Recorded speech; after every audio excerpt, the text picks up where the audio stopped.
Good morning. Good morning. Hello, everybody. Welcome. Welcome. Here we are. I'll just wait for everybody to join in.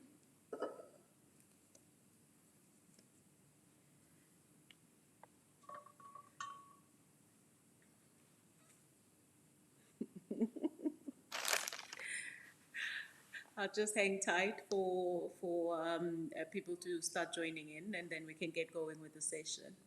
Um, yeah, I don't want to start talking and then I have to repeat myself. So let's see where my people are at. There we go. Hello. Hi, good morning, everybody.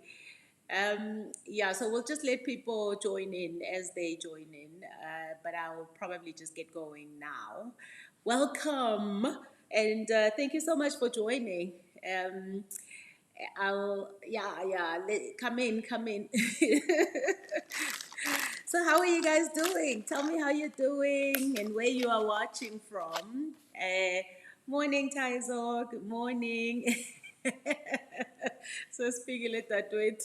Oh, good. Oh, good. Thank you so much for joining. Thank you. I appreciate all your feedback, everyone's feedback from last week's session as well. It seems, yeah, I was on the money there.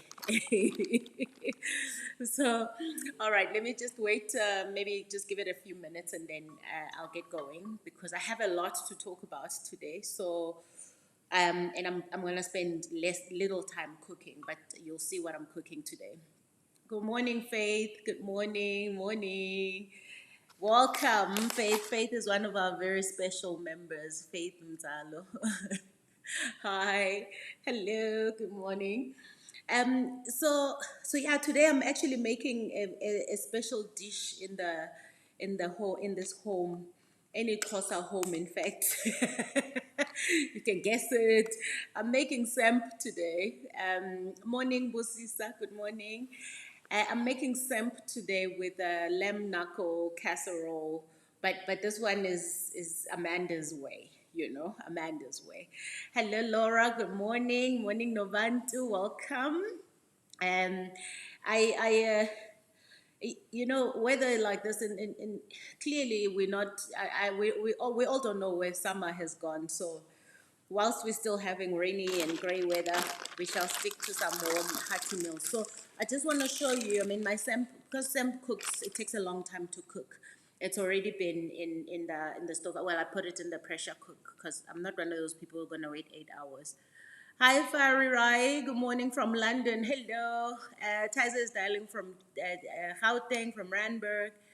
Morning, Snazo. Good morning to Yamor. Yamor is in Namibia. Um, yeah, so that's what I'm making today. I'm gonna make some samp. So this is how I make samp. I mix samp with some red speckle beans. I mix in some brown lentils as well as chickpeas. So my samp is not standard samp. It's samp loaded Amanda's way. And every single thing here has got great nutritional value. So great protein as well. I mean, lentils and some chickpeas. So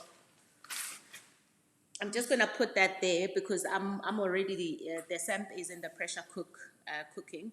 So I put it in the pressure cook for about 80 minutes.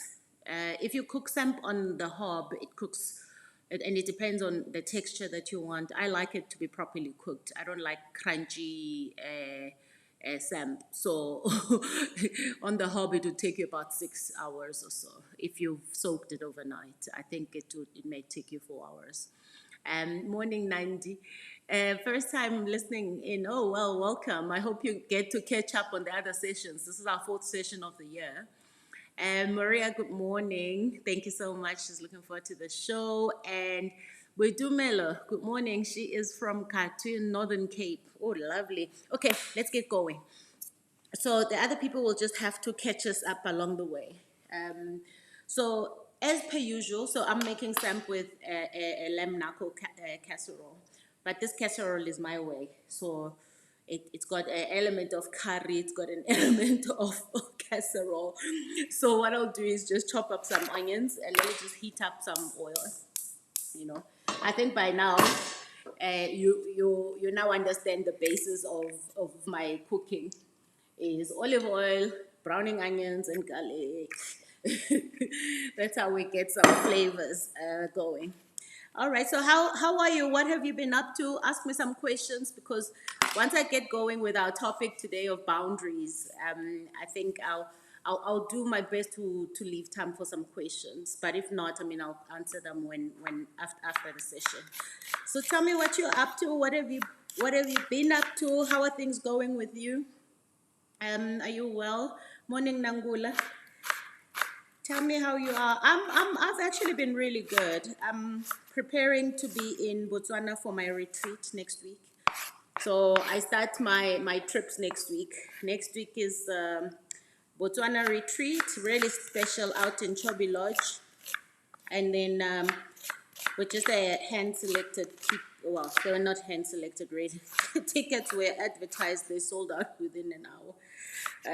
About 20 people that we're expecting for a very special retreat. So I'll be spending a whole weekend with the people who managed to secure their tickets for that. And then I can tell you, my people, officially, that I'm coming to Tanzania. I'm going to Tanzania in March, so I'll post about that tomorrow, in fact. So I'm quite excited about that. I really love connecting with women from different parts of the world.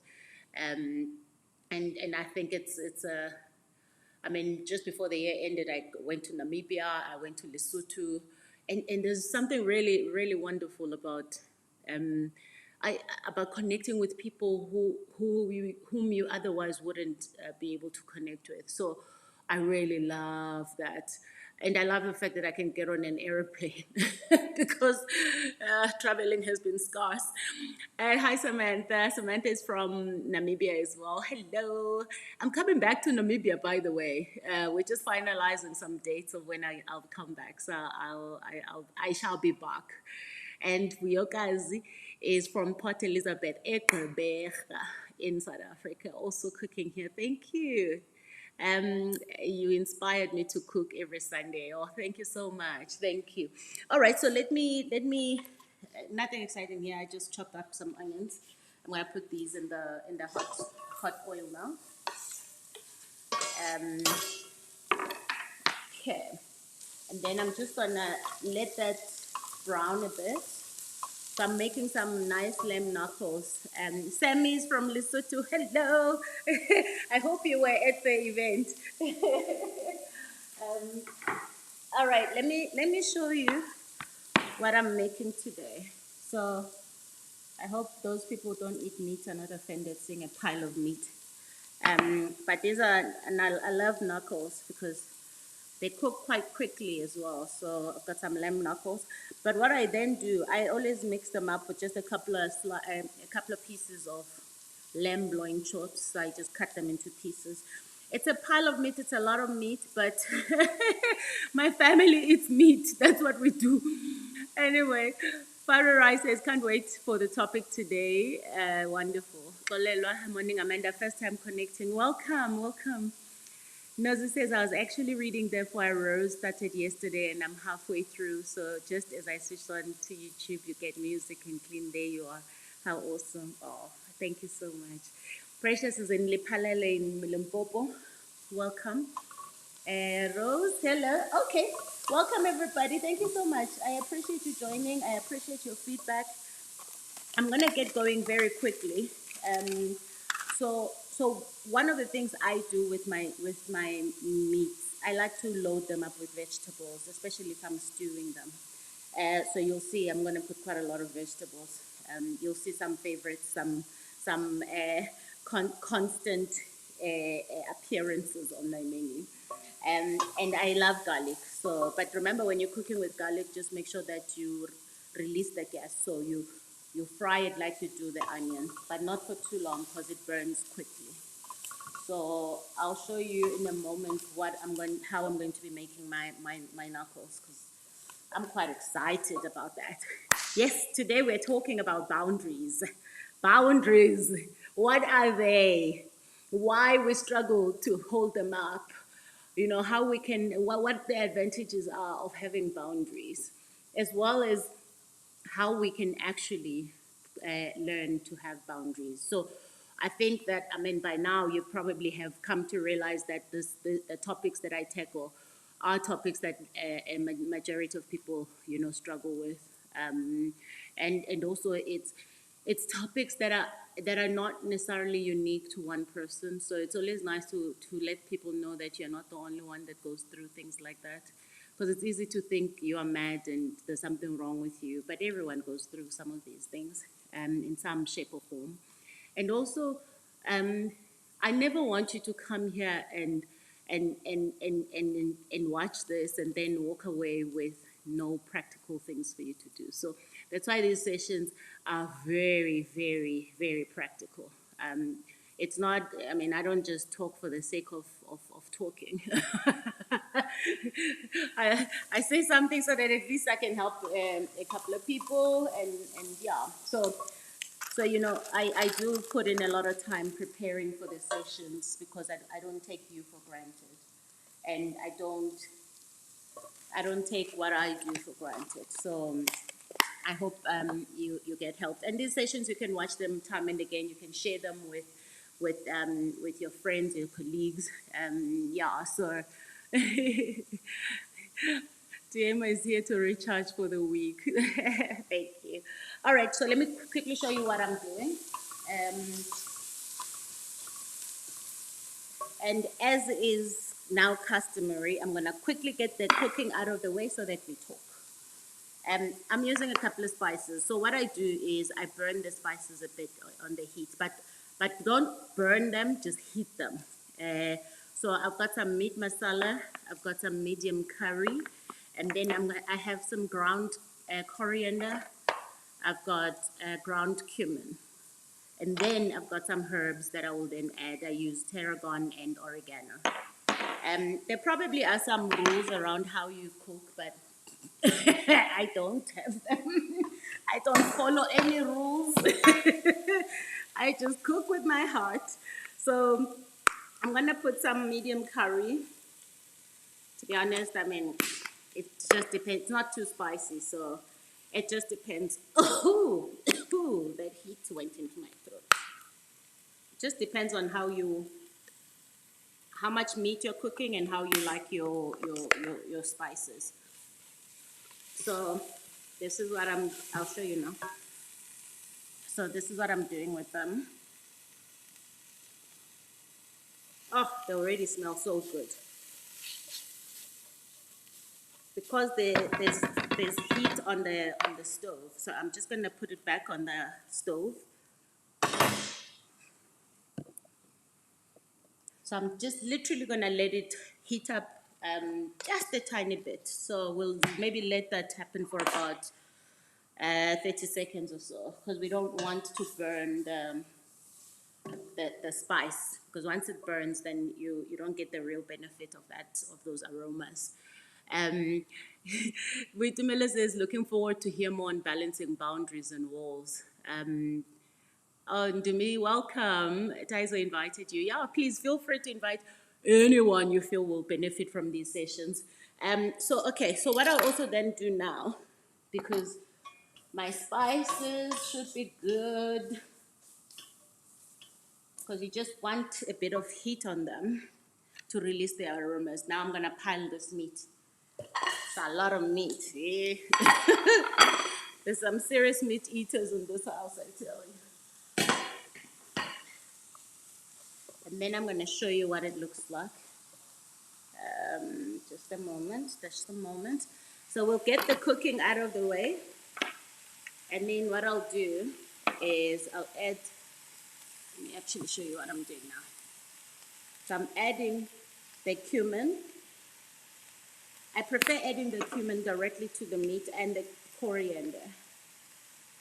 And then I'll let it, I'm still gonna let it brown on the stove. So now I just wanna mix up. you'll see the spices are starting to mix up nicely. Yeah. This is typically a technique that people use when they make curry, but I use it when I cook whatever meats I want to cook. So, okay, I'm just gonna put that back in the on the stove. Okay, I'll let that cook a bit more. So let me put away my spices. Okay, we are gonna get on with the topic of the day just now.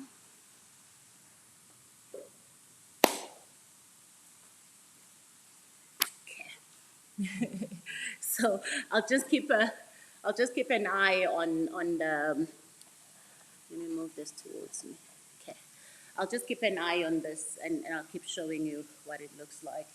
I'm gonna let it brown for about 15 minutes, and then I'm gonna let it cook and let it cook through. Okay, so boundaries.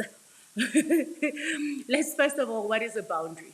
And I think that you can think of a boundary as like the walls that we have around our houses to protect us, or well, to prevent people from coming in. It's anything that sets a limit between you and the other person. So a boundary is anything that sets a limit between you and the other person. And they're conscious and they're healthy.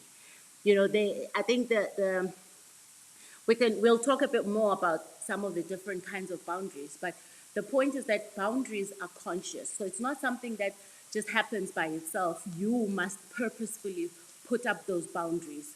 So there are conscious and healthy ways to protect ourselves from harm. There are conscious and healthy ways to protect ourselves from harm. And that the ideal life is about relationships, right? That ideal life is about living in harmony with other human beings, whatever relationship you may be in, be it colleagues, be it church colleagues or peers, be it your romantic partners, be it your siblings, your extended family, your parents, you name it. The ideal life is all about relationship and coexisting in harmony.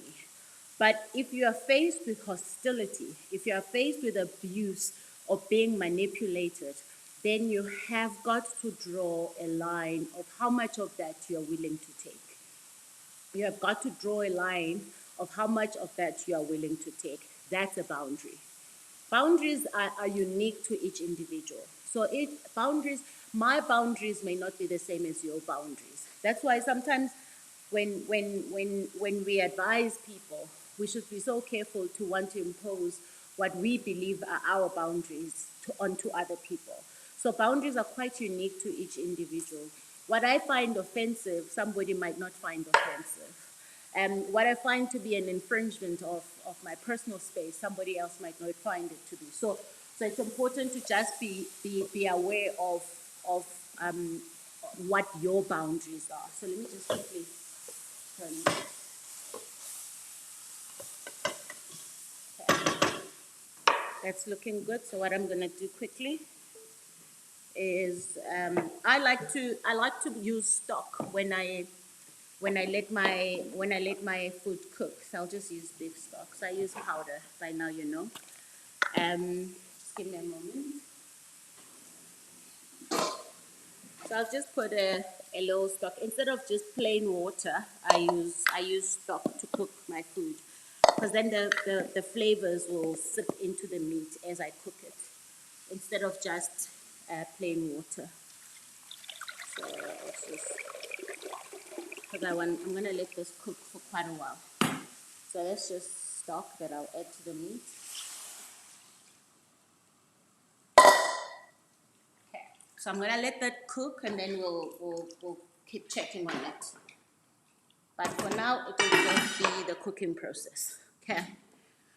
All right, where was I? So boundaries are quite unique to each individual. Boundaries protect us. We put them up to protect ourselves. So boundaries are squarely and solely about us. And it is said that adults who have suffered some kind of abuse in their childhood have difficulty setting boundaries Because remember, abuse as a child insults and strips down your sense of self. So therefore, the belief that you deserve to be treated better um, is often non-existent in adults who have suffered trauma and abuse. But having said that, it's what you do about that, and the awareness that your upbringing has an impact on how you set boundaries and what you believe you deserve, and how you believe you deserve to be treated. So dysfunctional homes and watching our parents and caregivers have no boundaries can also affect us in the long run, in our adulthood.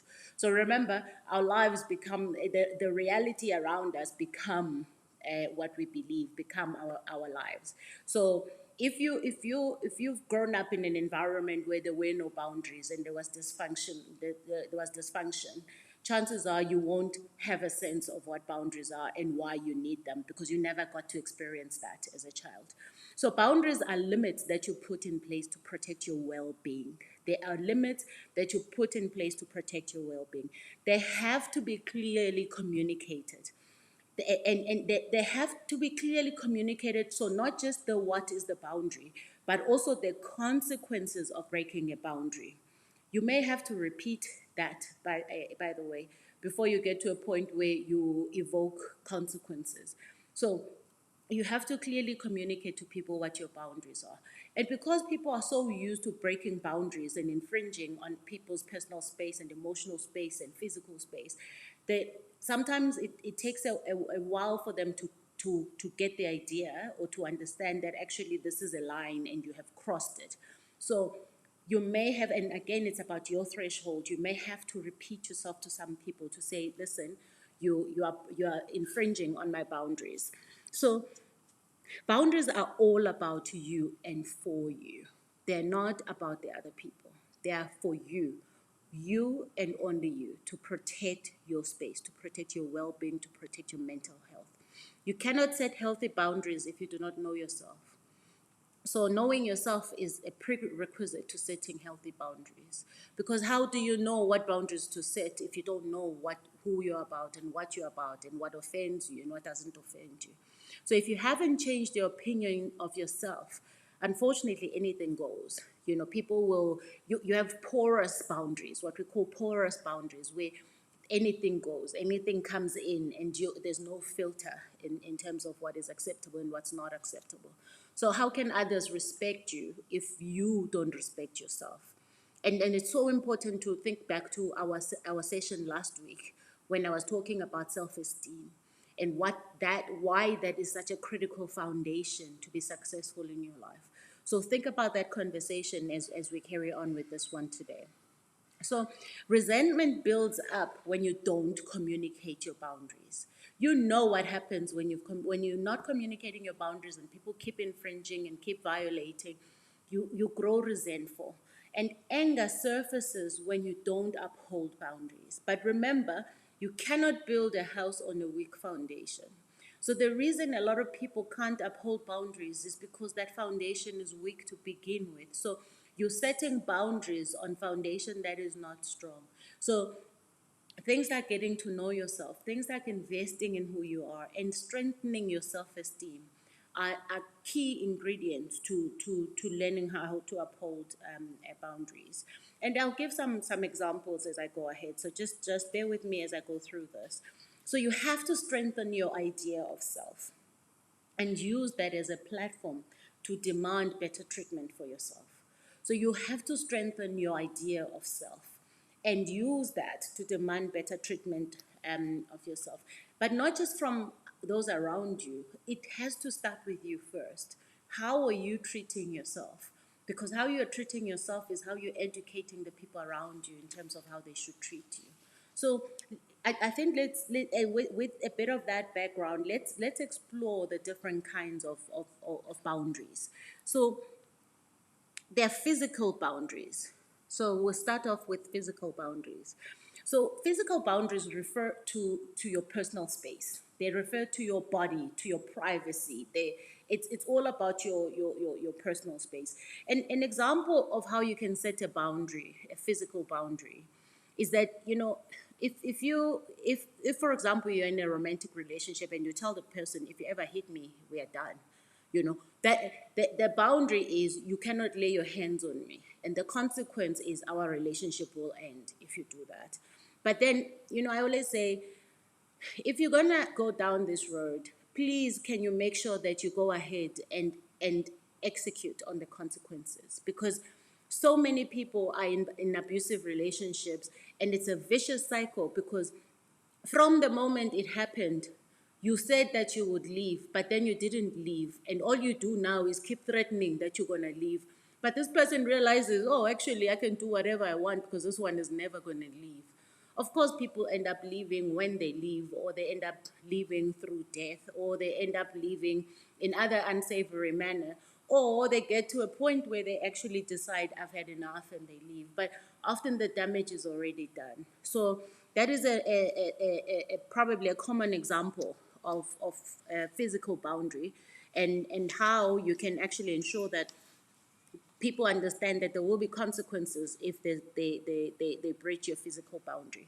I mean, I had an ex back in my life when I was still exploring. I had an ex who I told exactly this, and because I come from an abusive background and I come from getting beaten up all the time, I can recognize an abuser from a mile away. I can recognize a person that is going to do me harm in some shape or form. And this was actually one of those scenarios where it's supposed to be just a fling, and then suddenly this thing is like getting more than just a fling. And I can assure you, it was a time in my life where I was caught in this trance where you're suddenly facing up. It's almost like you've got two options. You stay and take it, or you leave. So it was such an awakening for me, because prior to that I had never come across, I had never dated someone who was physically abusive, or even showed remote signs of physical abuse.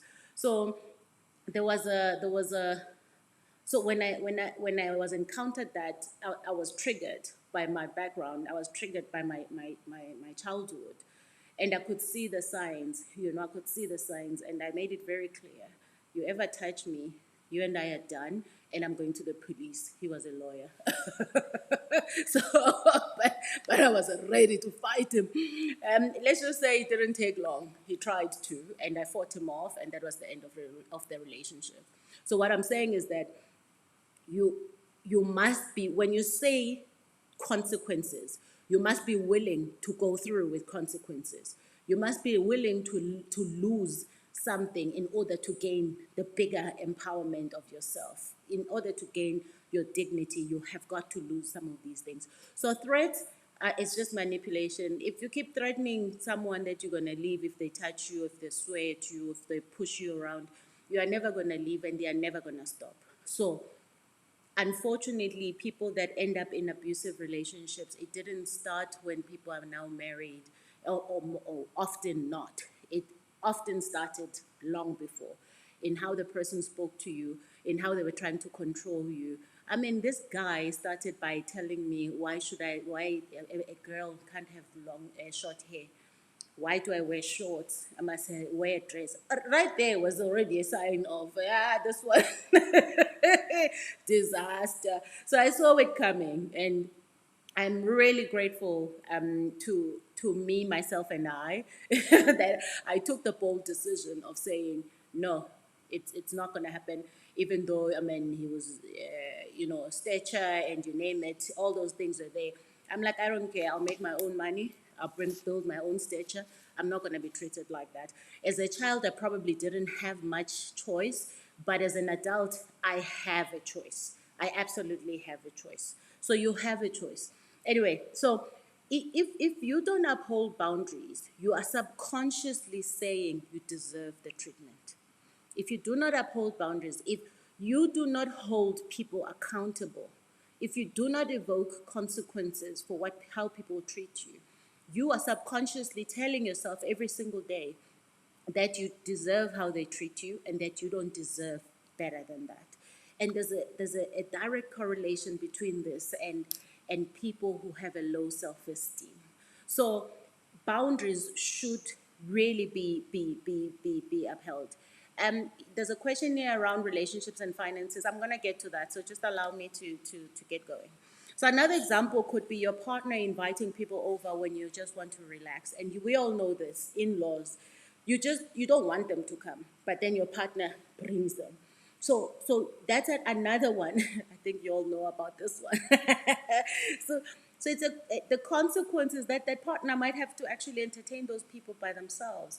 Or maybe you can reach a compromise and say, listen, when I come back from work, I just want to have an hour to myself, and then we can have people over. But if your rights are not being observed, and your partner keeps bringing people over and infringing on your personal space, then you have to have a tougher conversation about that. Um, and because you are sharing, and this is one of those things that also happens in relationships a lot, where someone moves into someone else's house and into the other partner's house, and then they're treated like they have no say. But I mean, you do have a say.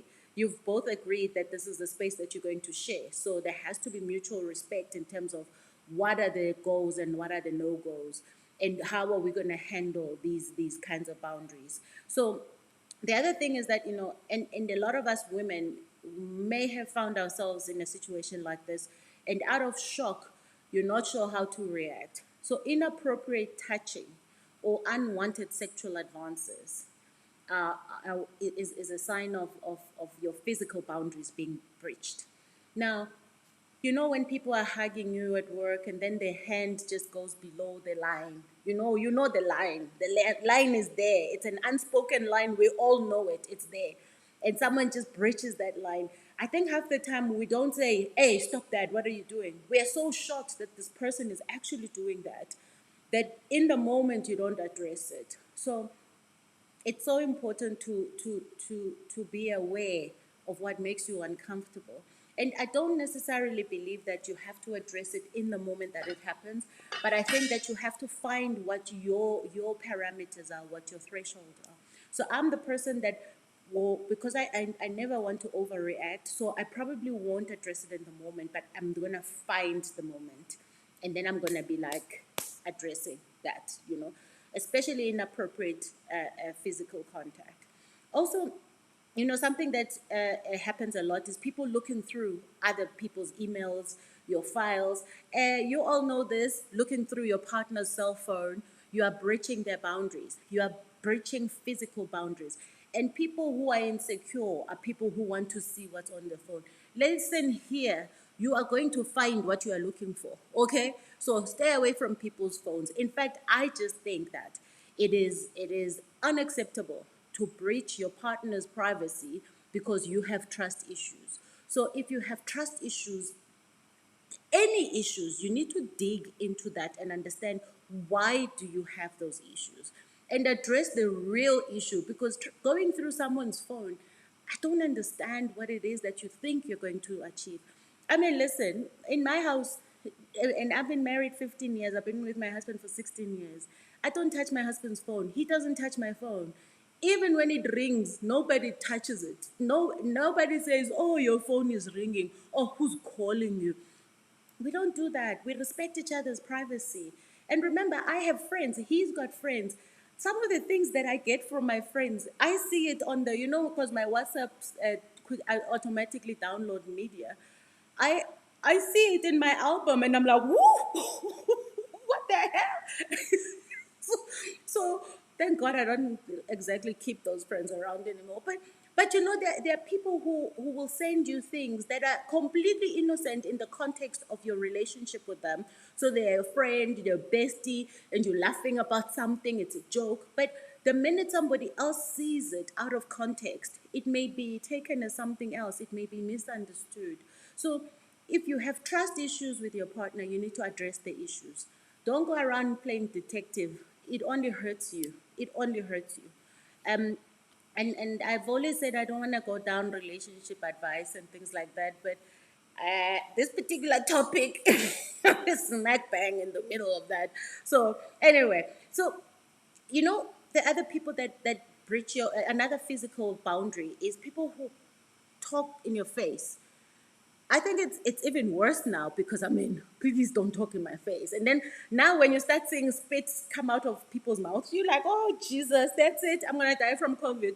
So so people who get too close to you when they're talking, I think now it's even more acceptable that we can you can actually take a step back and literally just like, um, I need my personal space. But the truth of it is that that is such an invasion of your personal space. It's an invasion. So people who are in your face, and this happens a lot when you're with people who drink.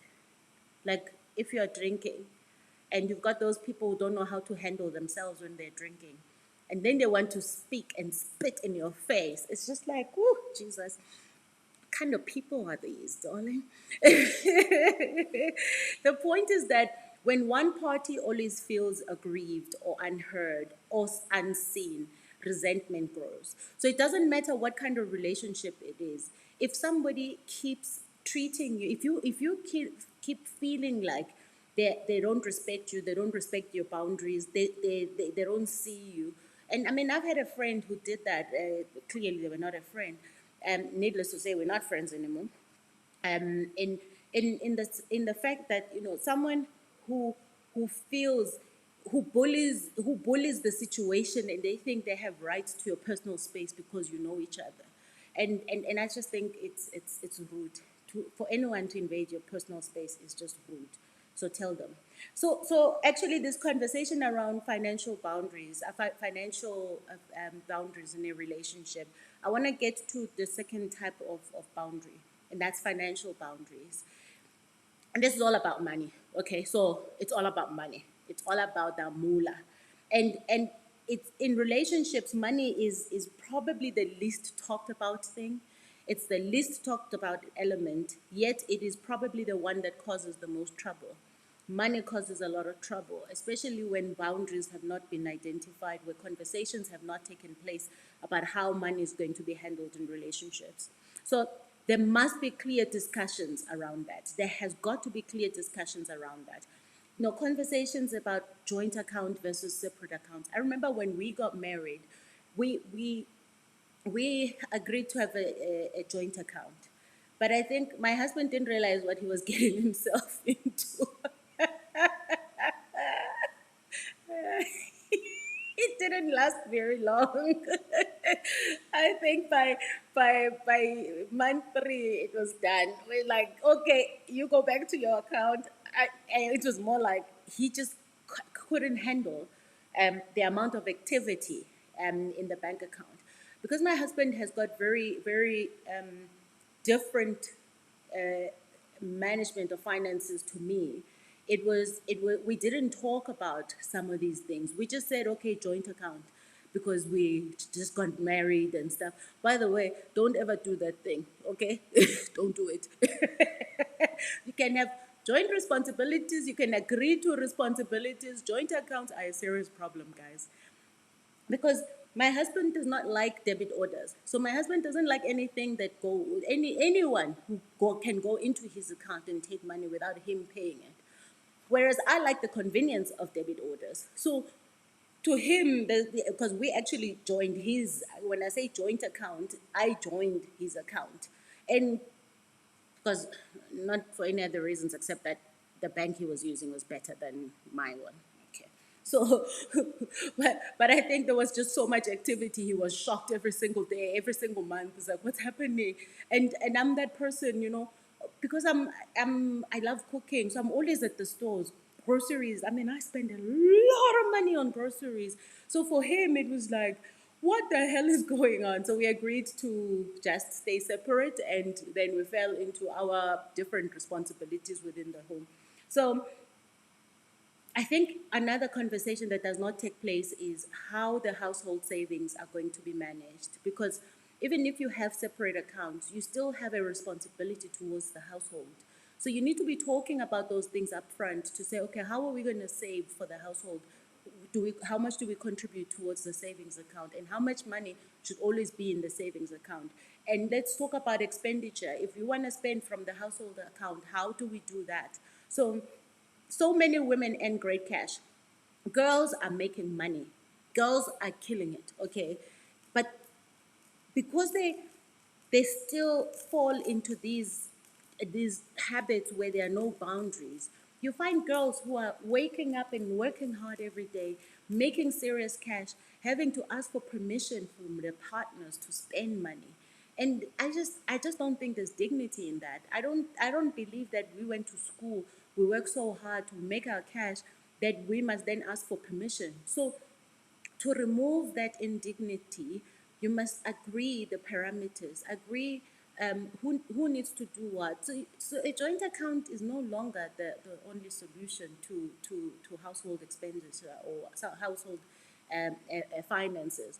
So, but it's important to have the conversation with your partner. But it's the most uncomfortable conversation to have, I'm pretty sure.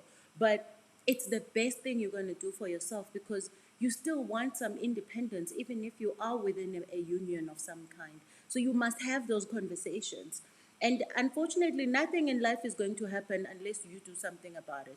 So it doesn't matter what I tell you. If you still go back home and then you don't, I mean, if you're still at home, you don't speak up about what matters, it's not going to change. I'm not going to live your life for you. Only you can change your circumstances, and only you know what the parameters are within which you can talk about these things. And I hope that you're in a relationship that you feel safe, that you can talk about money and feel comfortable talking about money. So I think that, resentment will grow. And resentment will grow where you make money, but you can't spend it or enjoy it. And it's so important that you have those conversations up front. So I think you should have these conversations whilst you're still all staring into each other's eyes and, glistening when you look at this person. Do it right then. Right then. And if somebody decides this is uncomfortable, how can you talk about money in a relationship? Well, actually, you know what? Then you don't need to be with them because you're going to have serious problems in your life. So I know I'm sounding a bit, black and white about it, but I'm just saying that find a safe space to be able to talk to your partner about money matters. It's very difficult to fix money issues down the road. It's like it's like if you marry a partner that disrespects you or choose to be with a partner that disrespects you, that person is not going to change down the road. They'll just get worse. So upfront you need to deal with these tough things before they grow legs and feet. So financial goals and plans must be openly discussed, even if only one person works. I mean, I chat to a lot of women who are house executives, who are home moms, who who don't get any money from their partners. And I worry a lot about that because if you don't have some kind of money that's yours, you're constantly dependent on someone for something. You need to buy sanitary wear, you must ask for permission. You need to buy your face products, you must ask for permission. I've even seen these people go to buy these things with their people. And now let me talk about men and women. I've seen men who go or heard of men who take the wives to go buy things at the store because only they have the card. I mean, there's no dignity in that, guys. If you're staying home, it doesn't mean you are not working. In fact, I think that's the hardest job, to stay at home and look after the family and run the household. These are really difficult jobs. So you must negotiate some kind of compensation or some kind of allowance, whatever your threshold is, or how you talk in your household. Um, I work and I earn very good cash. I make good money, but I still want a little bit of something from daddy every now and then because I do so much more than what he does. And I just feel I need to be appreciated in some shape or form. So even if it's not cash, I mean, on those occasions where his ship has come in, I think he mustn't forget about me, girl. So I'll take a nice little piece of jewelry. I'll take cash too. I know how to use it. So I think that we need to be finding what's comfortable in our relationships, to talk about these things openly, because the money particularly also strips you of your dignity if you don't handle it right. if you keep being dependent on somebody, even though you are no lo- you, even though you work or you are doing most of the work around the house, so you have to be put away some money for yourself, just a little bit of money for yourself, because this kind of dependency is very lethal, because so many women are left with nothing when things go wrong, left with nothing when things go wrong. And they feel so resentful and bitter and angry because they gave all their lives, they gave up their careers, they gave up everything to look after the home, look after the man, the husband, whatever, and you can really destroy your life if you don't look after yourself financially as well. So develop healthy money boundaries with your family members. I think this is one of the most frustrating things a lot of us have to deal with. Because you make money doesn't mean you must just let yourself be abused. And this is all linked to this notion of a success guilt. Because you are successful, you have to then fit the entire tribe, even if it's at the cost, if it's at your cost. Now, yeah, you can agree what your responsibilities are to your family. I'm just talking here about when you feel that it is abusive. It is abusive. And people will make you feel guilty by telling you, but it's your cultural obligation. I don't think so. Okay. There are things that we can decide, these are the boundaries. So one of the things that I did, I started saying, how how would these people carry on? What will they do without me? So if I'm gone, what will they do without me? Because first of all, they're not on my wheel, so I'm not gonna think, oh, they're gonna inherit a lot of money from me. No. So you must think about it. When you are not there, when you are dead, gone, wherever, maybe you went to Alaska, in that way they can still contact you. But let's just say when you're gone, what is it that they will do?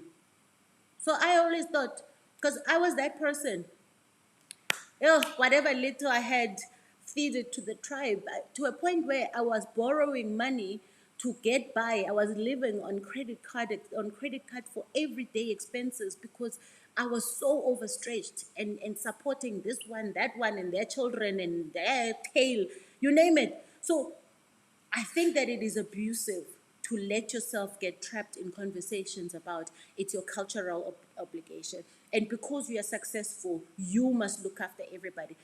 No, and often you, by the way, the same people you need to be looking after are people who won't even lift a finger for you. Two are people who probably even had more opportunities than you. You had to work yourself through school to get to a decent job. And suddenly there's a long line outside of people wanting a piece of it. Well, there was nobody when you were hustling hard, when you were having sleepless nights, when you were working 4 jobs to get yourself through university. Okay, maybe I'm talking about myself. Maybe I need a couch. I know singaphela isuka. So you must develop healthy boundaries. And one of the things I started thinking about, I said, yeah, so if I'm gone, what are they going to do? So they must start doing that. Whatever they will need to be doing when I'm gone, they must start doing that. So I started saying no a lot.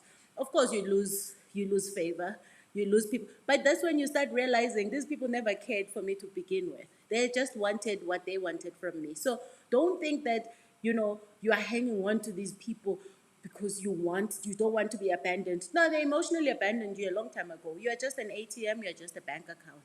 Okay. So again, every scenario is different. You might actually be very happy to keep feeding the tribe, even the tribe that lies there, scratches there, who knows what, doesn't work. Even when they have an opportunity to do something, they don't do it.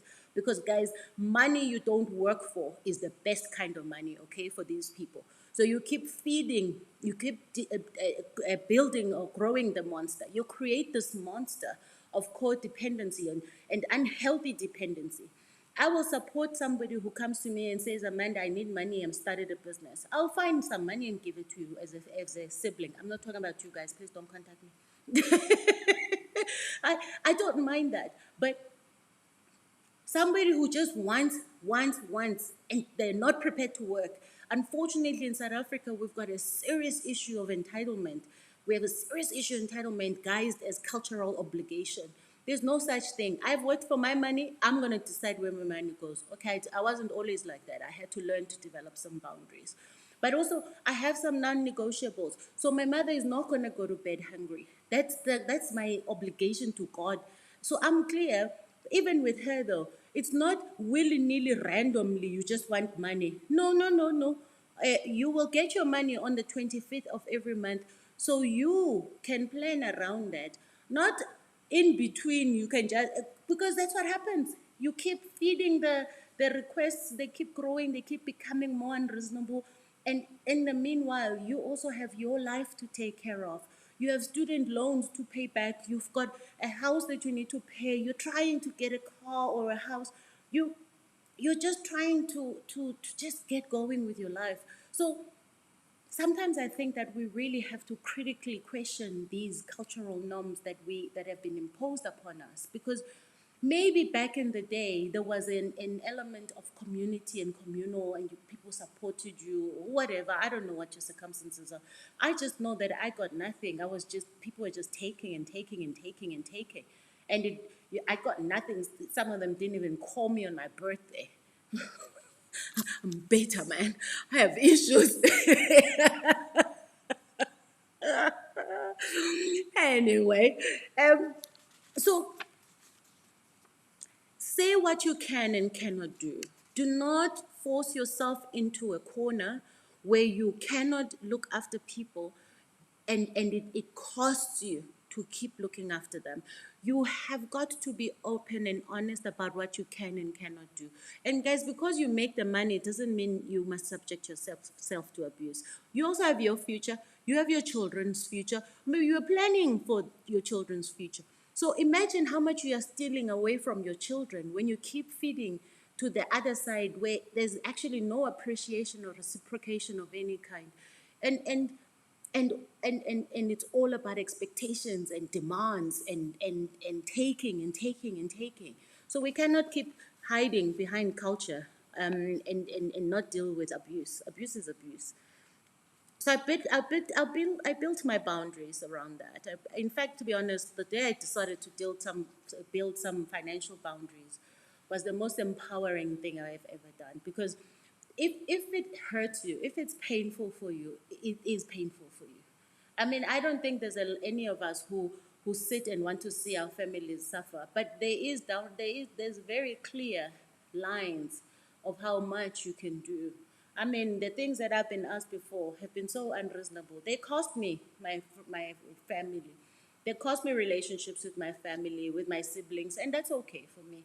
You know, to be honest, I think that the reality of life is that um, boundaries help you with your mental health. If you keep doing these things, you find yourself with anxiety, you find yourself with depression, you find yourself just unhappy because your life is not moving forward. But you're busy pandering, trying to please everyone because you just want them to love you. Why must we buy love? Why must we buy love? Honestly, it's not acceptable. Okay, fine. It's me. Those are all my issues. But I'm fine now, to be honest. These boundaries is really what has helped me get to where I am. And now I know what my commitment is, and that's my commitment. In fact, I even have scenarios where if a sibling asks for something from me now, I tell them to go ask for it from my mother, so their mother. I'm like, no, I put money into mama's account every month, so mama must look after her own children because you are not my children. And I'm the last born. So those boundaries. But I've had to force myself to be like that because I'm that person that's just gonna give and give. But I'm just like, no, no, no, no, no, no, no. Something's not right here. The scales are not balanced. So I'm just like, any sibling wants money from me, go ask for it from your mother. Because I give it to your mother. She's my mother, so I give it to her. You go get it from her. And that's always an issue. Let's not go there though.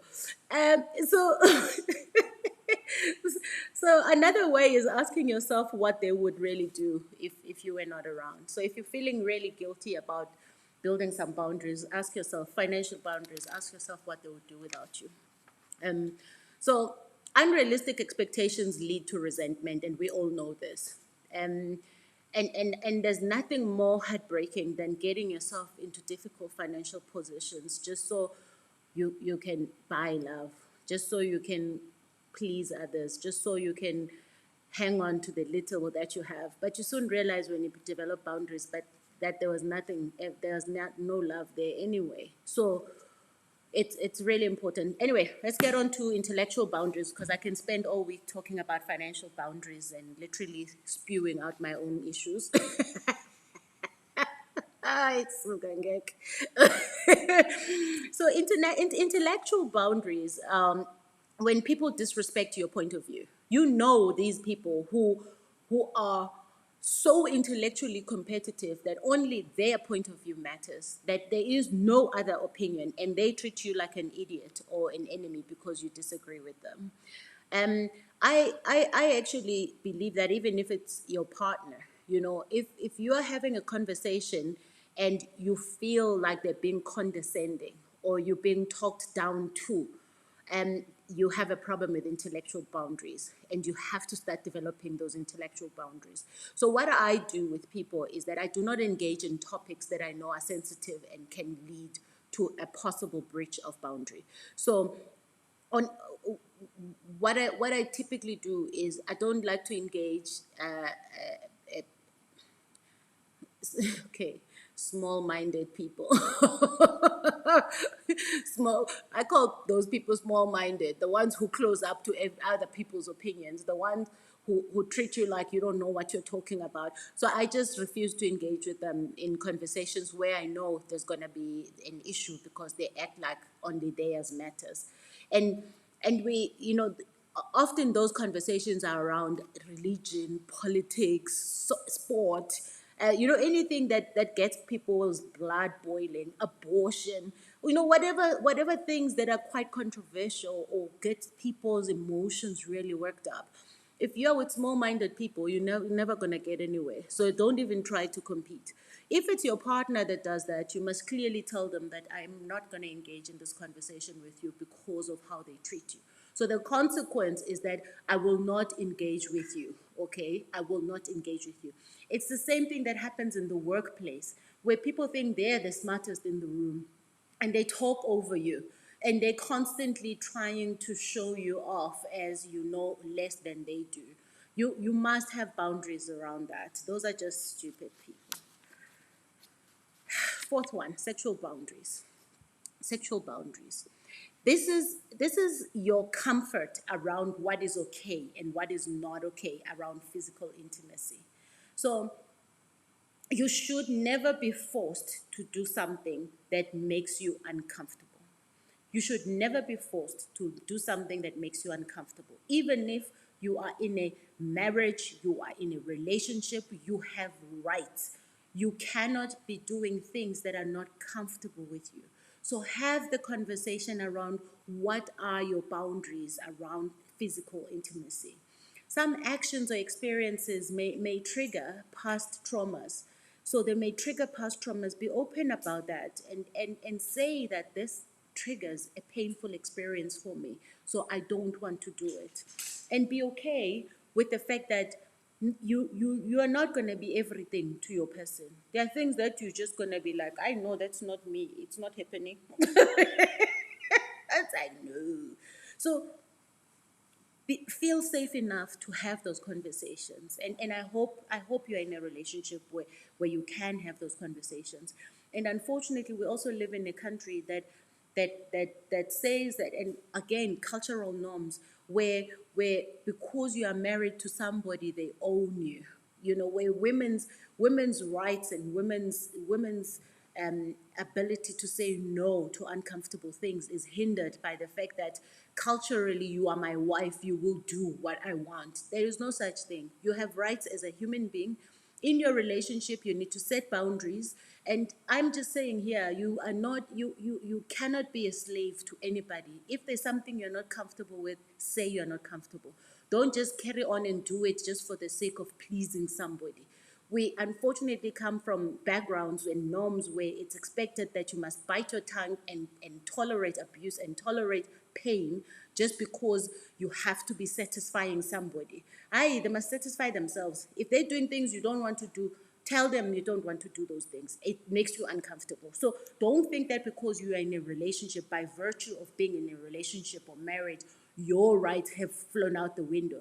No, why do other people have rights and you don't have? So it's so important to not push yourself to do things that you don't feel comfortable with, because all they do is just erode your self-esteem.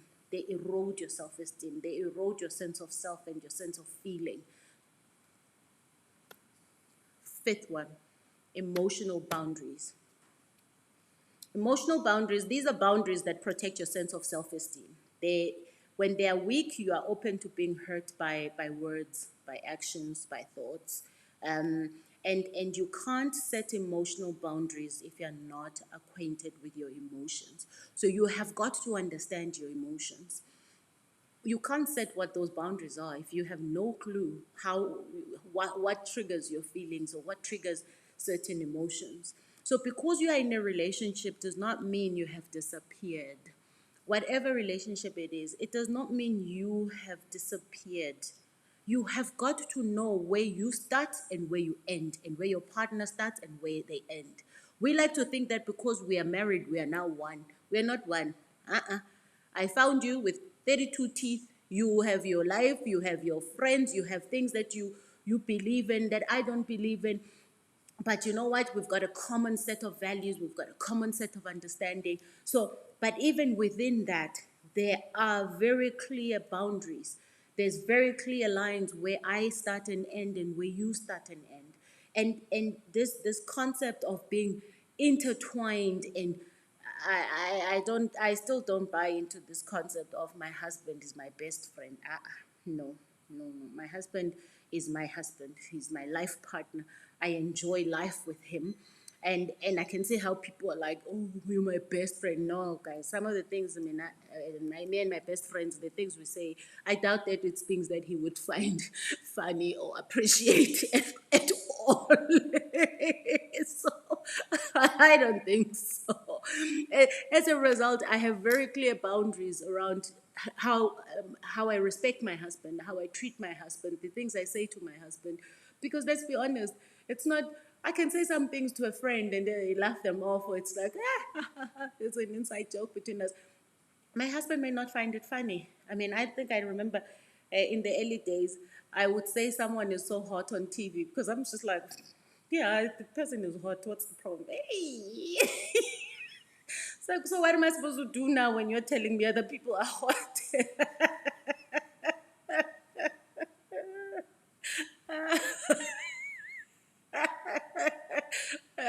I was like, oh, I can see there's a boundary here. So you get to understand what the boundaries are, and they must communicate these boundaries. So I stopped saying people were hot because he wasn't finding it funny at all. So the only hot human being under the sun is my husband, okay? So we have to be clear that we're not intertwined. We're not one. We're a collective, yes, that's trying to build a life together. Sometimes you are manipulated to feel guilty. And this is a where you have to develop an emotional boundary, especially career women. I mean, this is an open secret, where you are made to feel so guilty about being ambitious and pushing your career and leaving your kids with a nanny or a housekeeper. And there's always such a conflict for women between ambition and motherhood. And often, you know, people may not openly voice that towards you, but the truth is that you may feel that way yourself. So you yourself feel that way because of how society has conditioned us, how society has conditioned women and the role they play in other people's lives. So you may feel that you don't have you carry that guilt every time you you want to drive your career, every time you go to work. And this, you want to go because you enjoy it, it's intellectually stimulating, you love contributing to your ecosystem, but you are constantly held back by this guilt that you're feeling. So people can manipulate you, so you have to be very clear about Who is saying what to you and what are you believing? And if you've come from any of our cultural backgrounds, you must know that every single day we're defying those odds. We're saying, no, I also matter. My career matters. My mental stimulation matters. I can do both, but I have support. So that's why there are people who can support us when we need to. Even that, you develop your own boundaries. You develop what is acceptable for you and what is not acceptable for you. So I'll tell you some examples of emotional boundaries. Um, Not knowing how to separate your partner's emotions or feelings. So your partner's mood dictates your level of happiness. You don't. There's a problem there. If someone's partner, if your partner, not someone's partner, if your partner's mood dictates your level of happiness, there's a serious problem. There's a sign of codependency. So you need to really revisit how you interact, revisit what you're expecting of your partner. Most importantly, find out why you act that way. Because you can't be breathing somebody else's oxygen every single day. They will get exhausted as well. You can't be pandering to their bad moods. If they're in a bad mood, they mustn't take it out on you. So you must have a clear boundary where you start and end, where his emotions start and end. And not taking responsibility for your actions, and always blaming others is also a sign that you don't have strong emotional boundaries. And we'll talk a bit more about that. Sacrificing yourself to please others, you know this very well. Sacrificing yourself to please others. So let's talk about what are the signs of weak boundaries. So, what are the signs of weak boundaries? Because someone can say, I'm not sure what weak boundaries look like. The lamb is coming along nicely, guys. It's really looking good. But I'll show it to you. Let me keep going, because I'm sure you can cook your own lamb.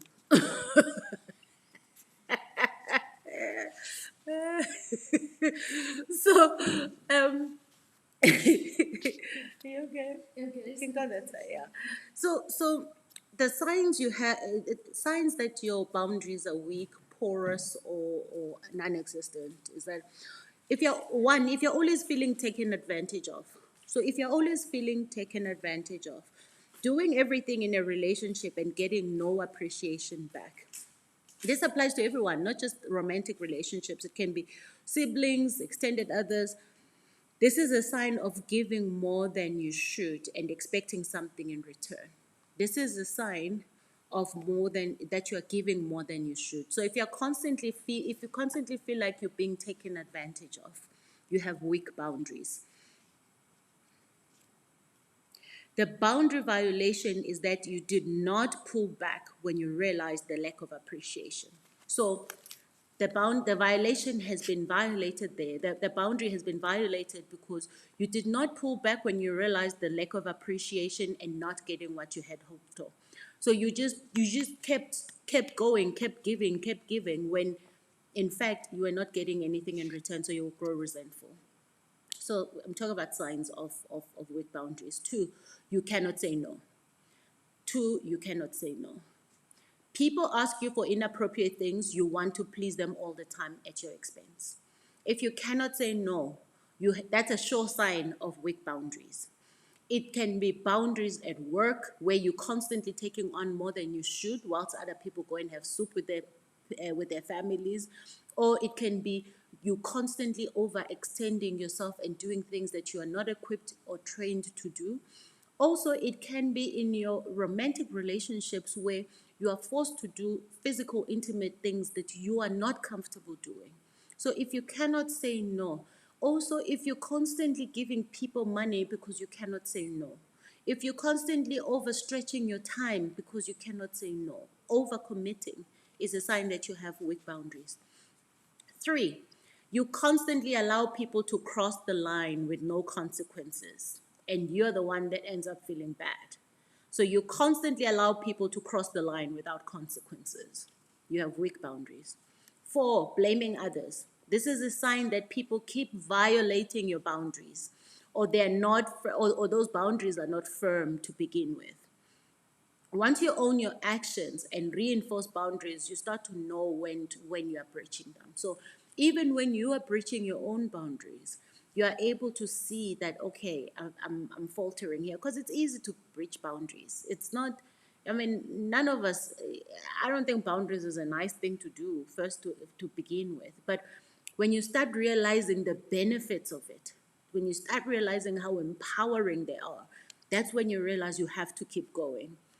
Five, you struggle expressing your needs, wants, and desires. So if you struggle to express what you want, what your desires are, what your needs are, you have weak boundaries.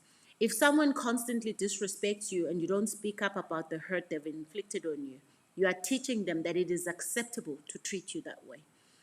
You are teaching them that it is acceptable to treat you that way. So you can see how we talk, what I'm talking about today is directly linked to self-esteem, which was our topic last week. So if you struggle to express your needs, wants, and desires, and you let people constantly disrespect you without talking about it, you have weak boundaries or non-existent boundaries. Six, giving away too much of your time. Giving away too much of your time. Seven, you feel guilty for spending time with yourself. You feel guilty for spending time with yourself. So things like, when I say giving away too much of your time, you don't have to go to everything and be everywhere. You don't have to overstretch yourself even when you just want to stay at home and relax. And you feel so guilty going to a spa for an hour or going to take a walk for an hour, because we are not conditioned to look after ourselves. We're conditioned to look after others even when we feel depleted. Eight, you allow people to touch you when you want them to stop. You allow people to touch you when you want them to stop. And unfortunately, this can also happen in a relationship where the power is imbalanced, a boss and an employee. And it is unfortunate that it's a boundary that has been violated, and not just the boundary that has been violated, so many other things have been violated. So if you allow people to touch you when you want them to stop, you have no boundaries. Nine, you are always giving and others are always taking. So you are in toxic relationships where people are always taking and you are always giving. And you know, there's some of us, and I think there was a point in my life when I still hadn't figured myself out, where I would constantly say, oh, I'm such a giver. You know, I'm a giver. Some of us are natural born givers. Don't be proud of that title. No, that allows people to abuse you. 10, you are manipulative. You are manipulative. Being manipulative is a sign of weak or no boundaries, because you are trying to regain lost power. So for you, the only way you can regain your lost power is to manipulate people. 11, you constantly feel like a victim. You constantly feel like a victim. 12, you think being nice earns you respect. You think being nice earns you respect. So these are signs that you have weak boundaries or non-existent boundaries or porous boundaries, as they would say. 13, you are what other people want you to be, not who you need to be. So you're constantly being somebody else that people want you to be, but it's not who you want to be. It's not who you need to be. 14, you attract people who control or dominate you. You attract people who control or dominate you. I mean, it's a clear sign of boundaries lacking. 15, you have chronic fear about what others think of you. You have chronic fear about what others think of you. Chronic fear about what others think of you. What are the advantages of healthy boundaries? The consequences of not setting healthy boundaries include stress, financial burden, wasting your time, relationship issues. And remember, relationship issues can lead to other issues. They can lead to other mental health issues like anxiety, depression, feelings of worthlessness, being lonely. And these can cause you distress and affect your overall mental wellness. And not just mental wellness, they can also affect your overall wellness, including physical, because When you're too overly stressed consistently, you become sick as well. So they affect your wellness. In fact, without boundaries, your whole life can be impacted. All facets of your life can be impacted. Boundaries enable good mental health. They enable good mental health. That's my second point. I'm talking about the advantages of healthy boundaries. Number three, they influence other people's behaviors towards you. So you show people how they must treat you by having healthy boundaries. Four, they enable good emotional health. Five, avoidance of burnout, as you have limits to how far you will stretch yourself. So you avoid burnout because you have limits to how far you will stretch yourself. The one thing I did not have a lot of in corporate was boundaries. I used to steal personal time from myself and from my family, and use it for work. I used to just be everywhere for everyone, and I was burning out when I left corporate. So develop boundaries around how much you are willing to do for others and what the cost is to you. Six, your identity develops. The more boundaries you have, the more you have a sense of self, a sense of who you are. Seven, your independence develops. You become more empowered. Eight, there's freedom. You are free to do what you want. In any relationship, it is unhealthy whether one controls the other, whether one controls the other. At first, you women, you have your person calls you when you're out with your friends, and you think it's so cute. It's not cute.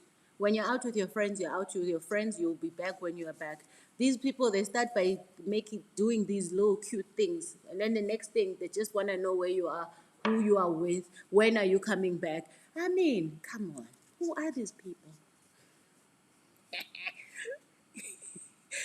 Nine, boundaries enable you to practice self-care and self-respect.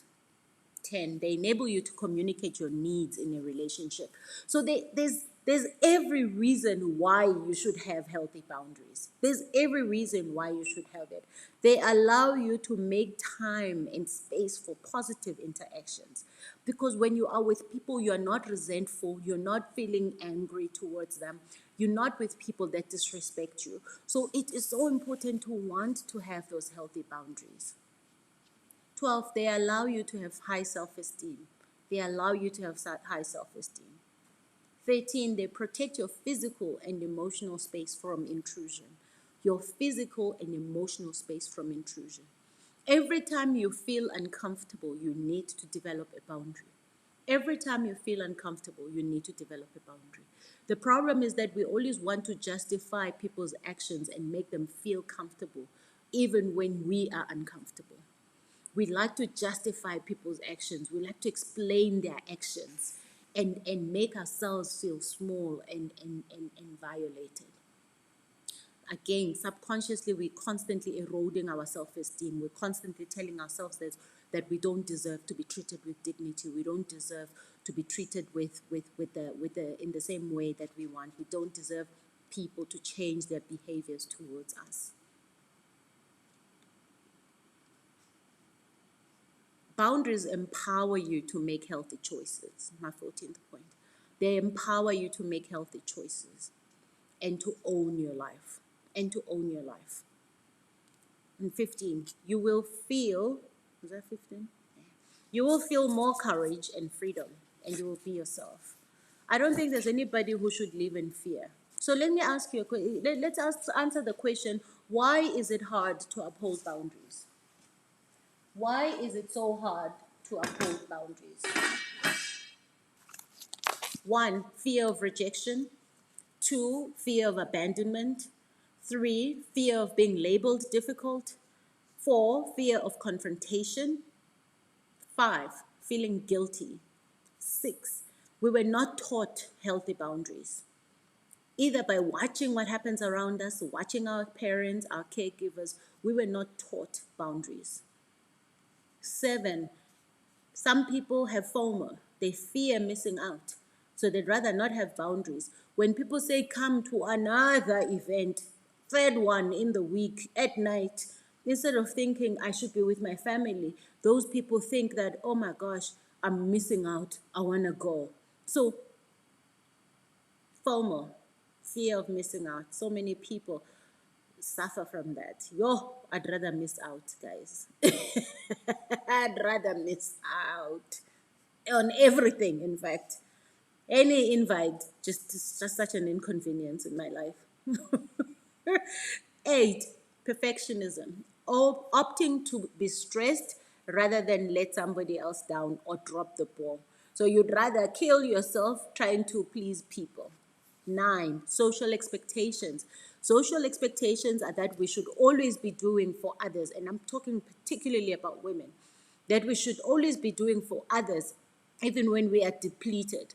We were socially conditioned, and one psychologist refers to emotional labor.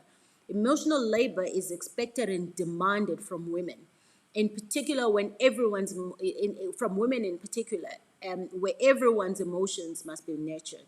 So we are the nurturers. Your partner is in a bad mood, you're running around trying to uplift his mood. Your kids are throwing toys, you're running around trying to understand why, make sure that, oh, I love you, you're okay. We're constantly doing those things, and we probably love doing those things. But there are days when we need to escape from those expectations. There are days when we also need to realize there is no one adult that can make another happy. Each adult must make themselves happy. You, as the adult, must be happy. I will make myself happy. Yeah, there are things that are cute that we do together. That's like, oh, fantastic. But the truth is that I cannot make my husband happy. I can do cartwheels every night. You name it, I can do it. If he is not a happy human being, he will not be happy. So we like to think that we can change people's mental state. We can help them be happy by doing everything for them. You're creating toxic dependency. 10, people do not uphold boundaries because they have a need to be liked and accepted. People have a need to be liked and accepted. So they feel bad when they have to uphold boundaries, when they have to tell somebody that I cannot come to that event because it is time with my family. I am just at home with my family. They cannot do it because they want to be liked and accepted. So how do we establish healthy boundaries? I'm going to show you what this looks like quickly. How do we establish healthy boundaries is the question. So I'm going to go through these. There's about 20 points that I'm going to go through. But first, let me show you what the lamb looks like. Can you see that? How beautiful is it? So it's cooking really nicely.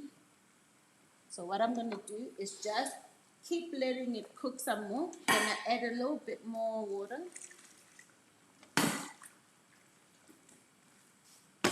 And then I'm going to show you what I'm going to do with it. So I'll in the moment, I'm going to load it up with some vegetables because it's cooked nicely. I don't want them to be too soft. So I still want a bit of crunch on them, but not too crunchy either. So I just want them perfectly cooked. Okay, so how to establish healthy boundaries? Let's just be clear firstly. Boundaries are very important for healthy relationships. Boundaries are very important for healthy relationships. They are there to protect your well-being, and be it physical, emotional, financial, or otherwise, they are there to protect you. They let others know how you want to be treated. So they let others know how you want to be treated. Effective boundaries have consequences if broken or breached. Effective boundaries have consequences.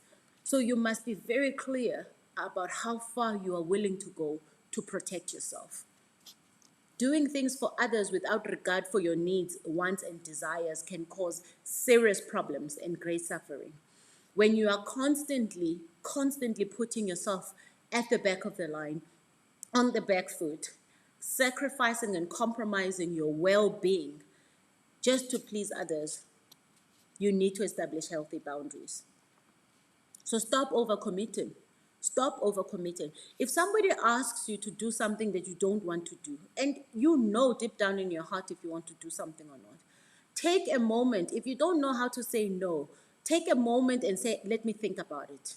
Don't immediately feel so bad that, oh, you must just offer and overcommit, even though you can't do it, even though you have other commitments that are more important. So if you don't know how to say no and you always overcommit, take a moment. Don't respond. Train yourself to never respond immediately, but to rather say, let me give it some thought and see what else I have to do.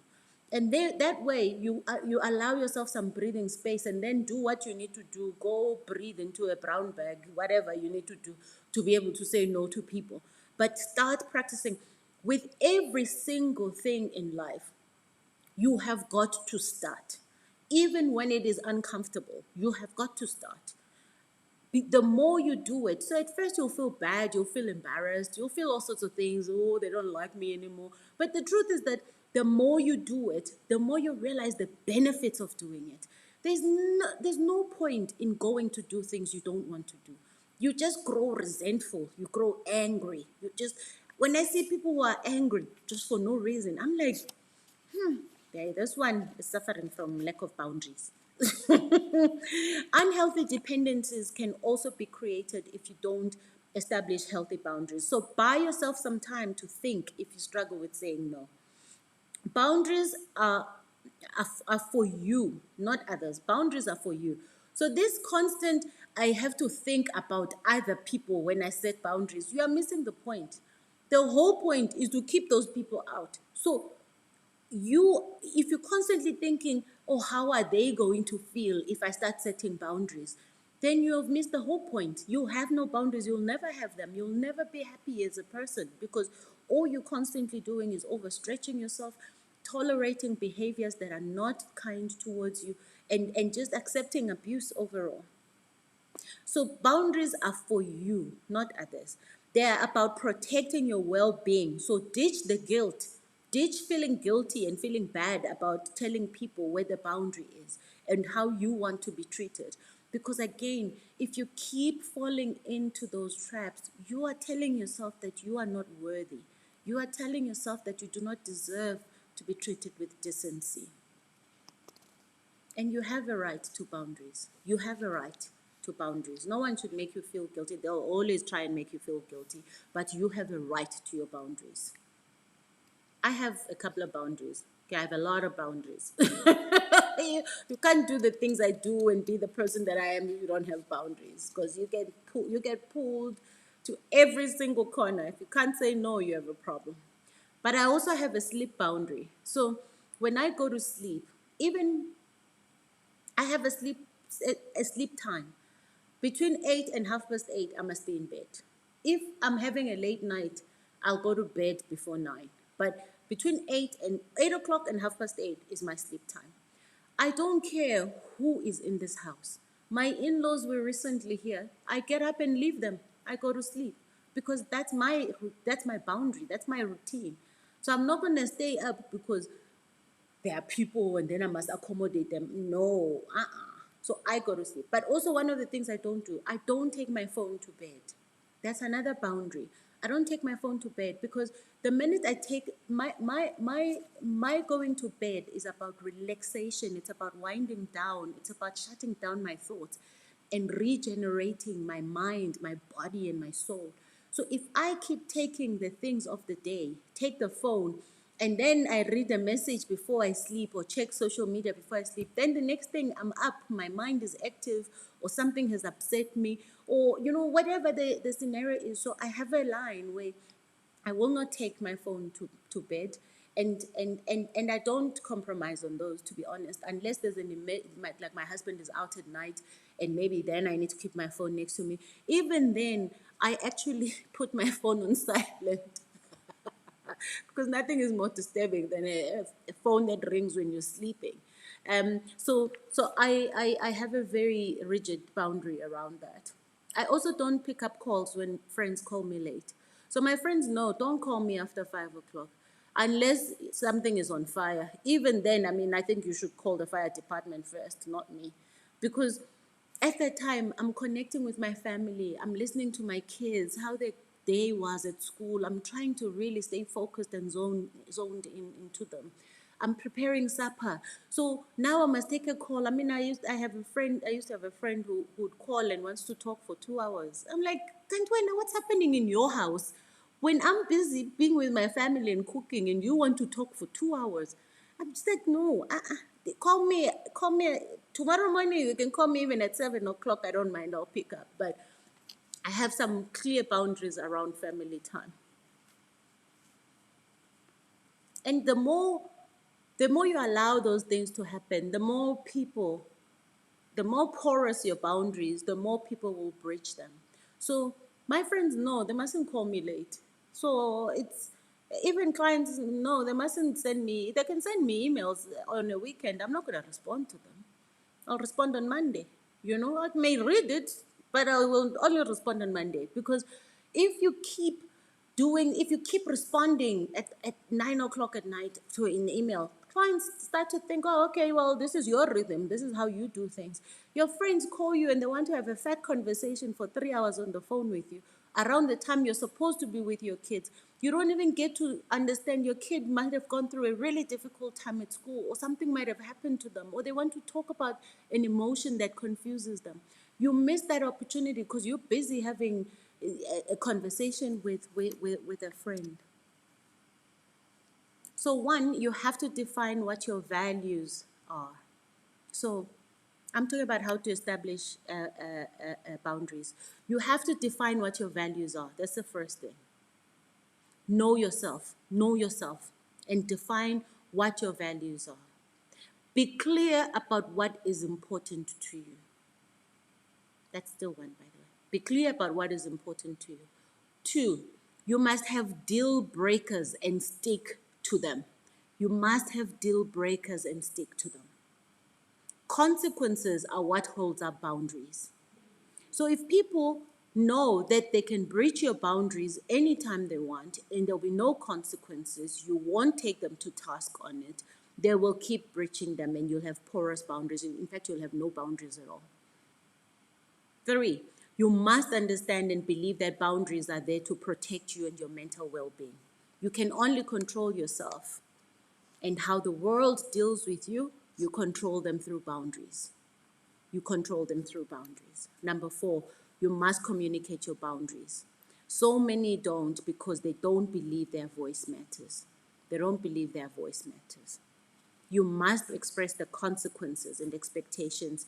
That way the ball is in their court. So you must tell people these are my boundaries. And if they don't respect those boundaries, here are the consequences of the boundaries.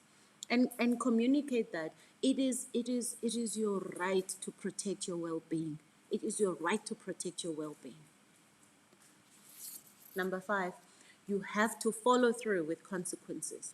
You have to follow through with consequences. Otherwise, all your efforts will go down the drain and you will hate yourself. You will hate yourself. So follow through with consequences.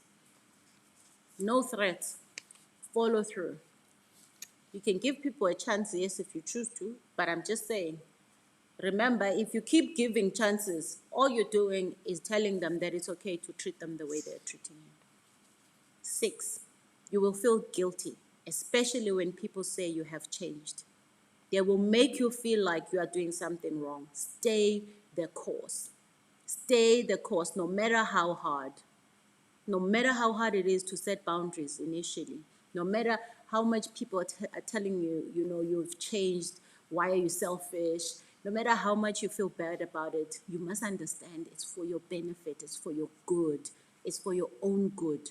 And nobody, your wellness and your happiness and your joy in life is nobody's business but yourself.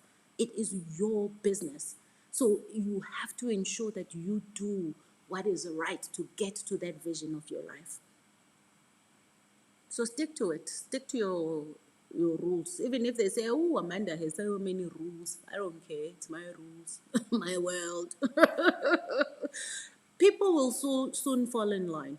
So people soon learn that, okay, so if I really want to get hold of Amanda, I mustn't call late. I must call during the day. But we like to we give people permission. to treat us in a certain way, to behave towards us in a certain way. 7, you must overcome the belief that you are worthless. You must overcome the belief that you are worthless. That is just a negative perception you created yourself. That is just a negative perception that you've created yourself. You can change it. You can change that perception. Remember last week we said you can change your opinion of yourself. You can change it. In fact, you can't change your life if your opinion of yourself hasn't changed. But we form these opinions of ourselves. Yeah, people could feed us something, but we choose to inhale all of that and believe a certain perception about ourselves. Worthlessness is fertile ground for abuse and low self-esteem. So you must overcome the belief that you are worthless. Number 8, the notion that boundaries are selfish is often created when one person keeps playing the peacemaker and pleasing everyone at their expense. So when people tell you that you are being selfish for having boundaries, or if you feel like you are being selfish for having boundaries, that's because you're the one that's always keeping the peace. You're the one that's always pleasing other people. You're the one that's always, people are taking and taking from you. So fear drives them rather than the love of self. These people are driven by fear rather than love of self. They fear upsetting others. They examine the role you are playing in your ecosystem. Examine how you are enabling toxic relationships and how you are enabling people to treat you in an unsavory manner. Don't tolerate everything. Number 9, seek out people who value you. Seek out people who value you. You know, you've heard me say this, careful the company you keep. Seek out people who value you and walk away from those who don't. Walk away from people who don't value you. Okay, so what I'm going to do just before I finish this, so that is number 9. Seek out people who value you and walk away from those who don't. So just before I proceed, I'm just going to quickly put some vegetables. So here I've got celery and some carrots. So some celery and some carrots. And what I'll do is I'm going to keep these as chunky as they are, but I'm going to cut them in half. Let me quickly rinse them first. Just a moment. So 9, seek out people who value you and walk away from those who don't.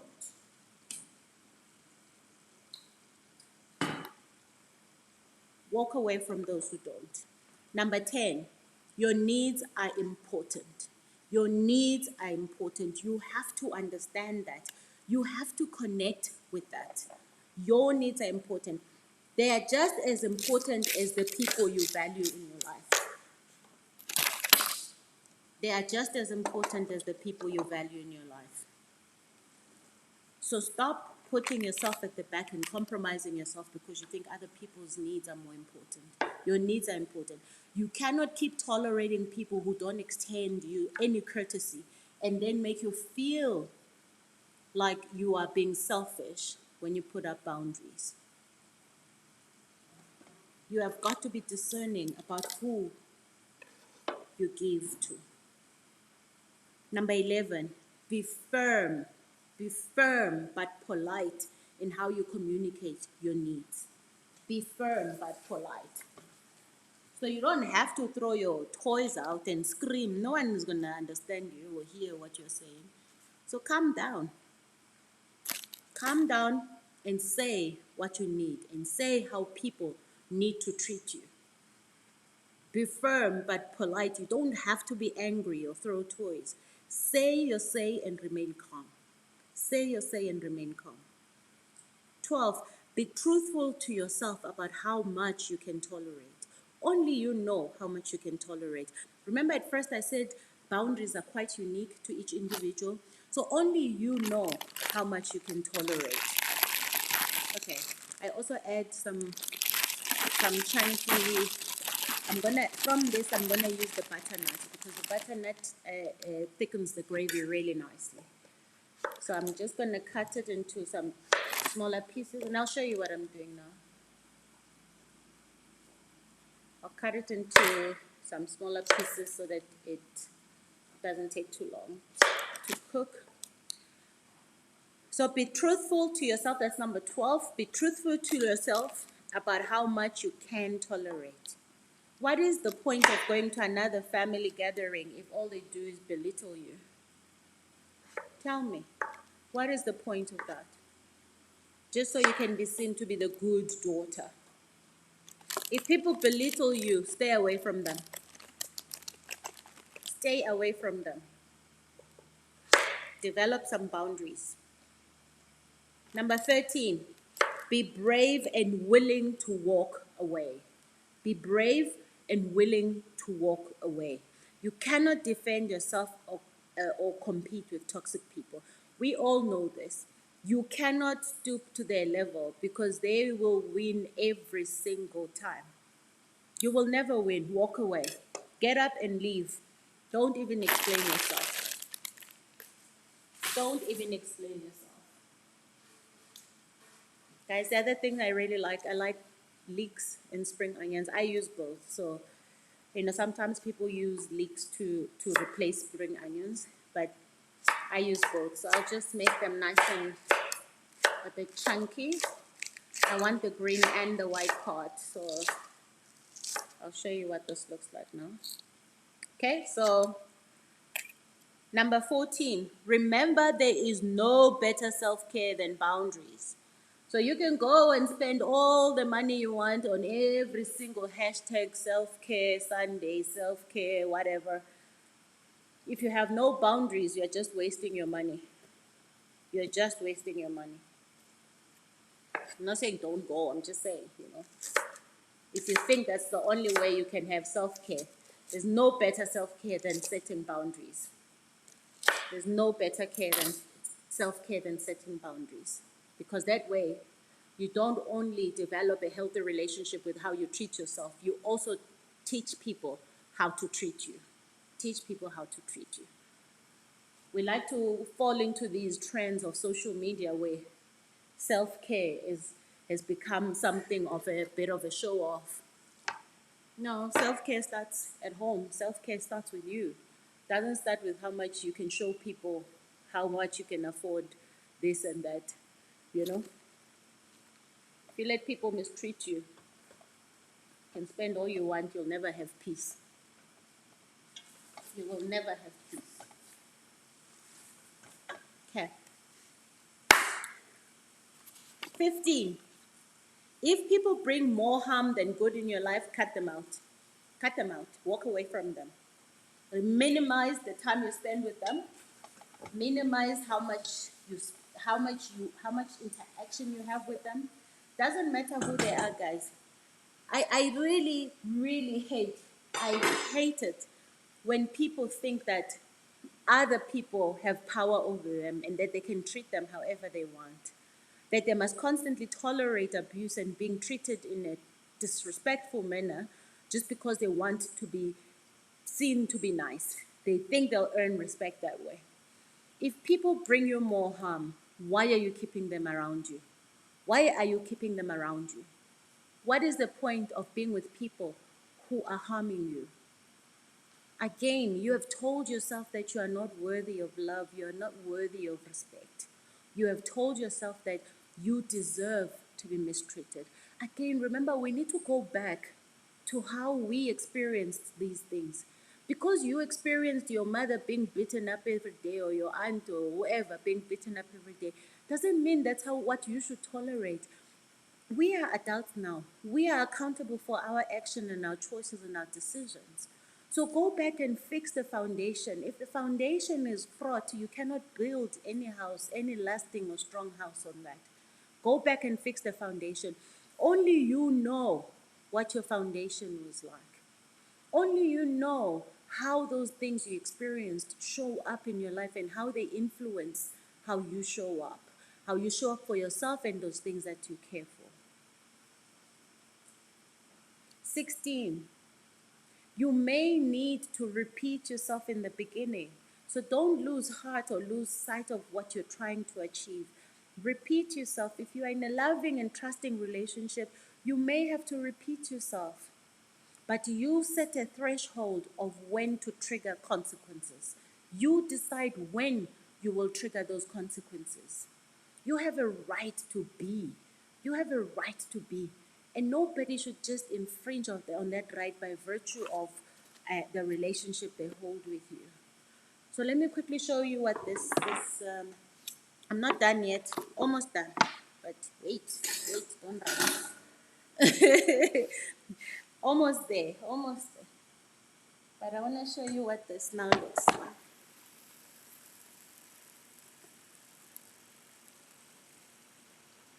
Look at that. This is looking so good. So what I'm going to do now is add my favorite. This is one of my favorite sauces. Yeah. So I'll pour all of that. And then what I'll do here is just add some water. We waste nothing. And remember, I'm serving this with samp, so I need a lot of gravy in here. I need a lot of gravy in this. So I'm gonna add a little more. I had used stock before, so this is going to be nice and salty already, so I don't need to add any more seasoning to it. So let me just do this quickly. Okay. So you see how beautiful that's looking now. This is really good. Okay.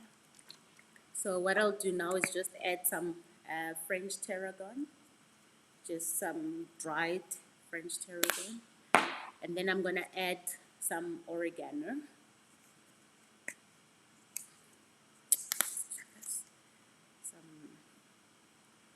Oregano, and before I serve it, I'll serve it with some fresh coriander. Some fresh coriander.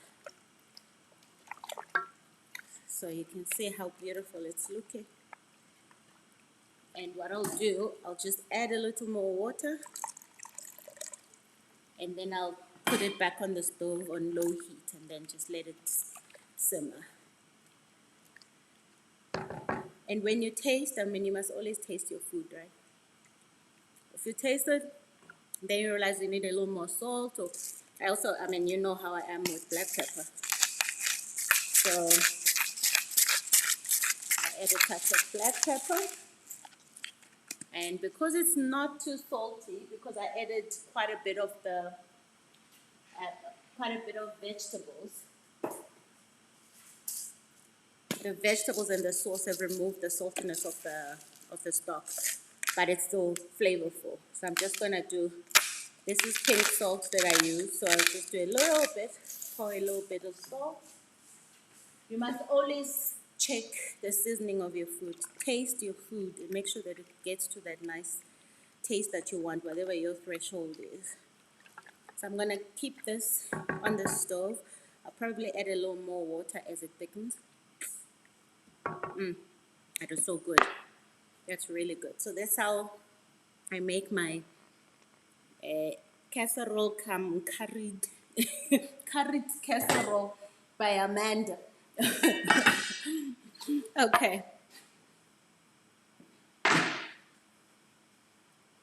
All right. So that's pretty much my cooking done. I'll show you though, the samp is also done. So I'll show you what it looks like. And I just mix it. So, well, there's two ways. You either mix it in with the casserole, so you put the samp in and you got this nice mix, or you let people dish up separately. So I'll see what I feel like today. But the samp is also nicely ready now. Yeah. So actually, I can just quickly show you what my samp looks like.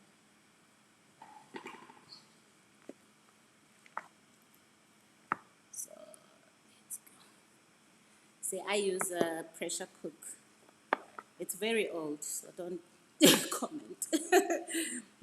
So this is, I'm now gonna, obviously, I don't like it to be too runny because I'm gonna put it in the gravy. So the meat and the gravy is gonna come into this.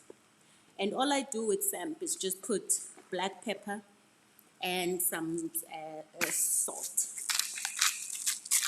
So I just do black pepper and then a touch of olive oil and some salt.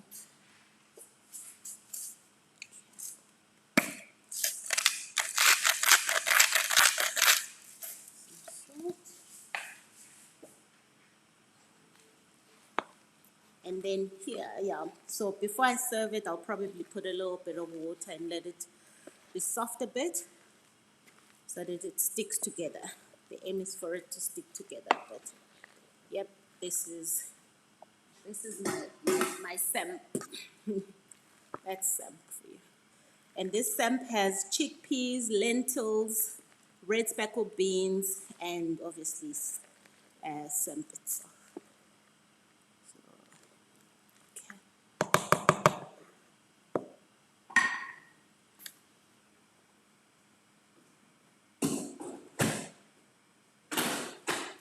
Okay. All right.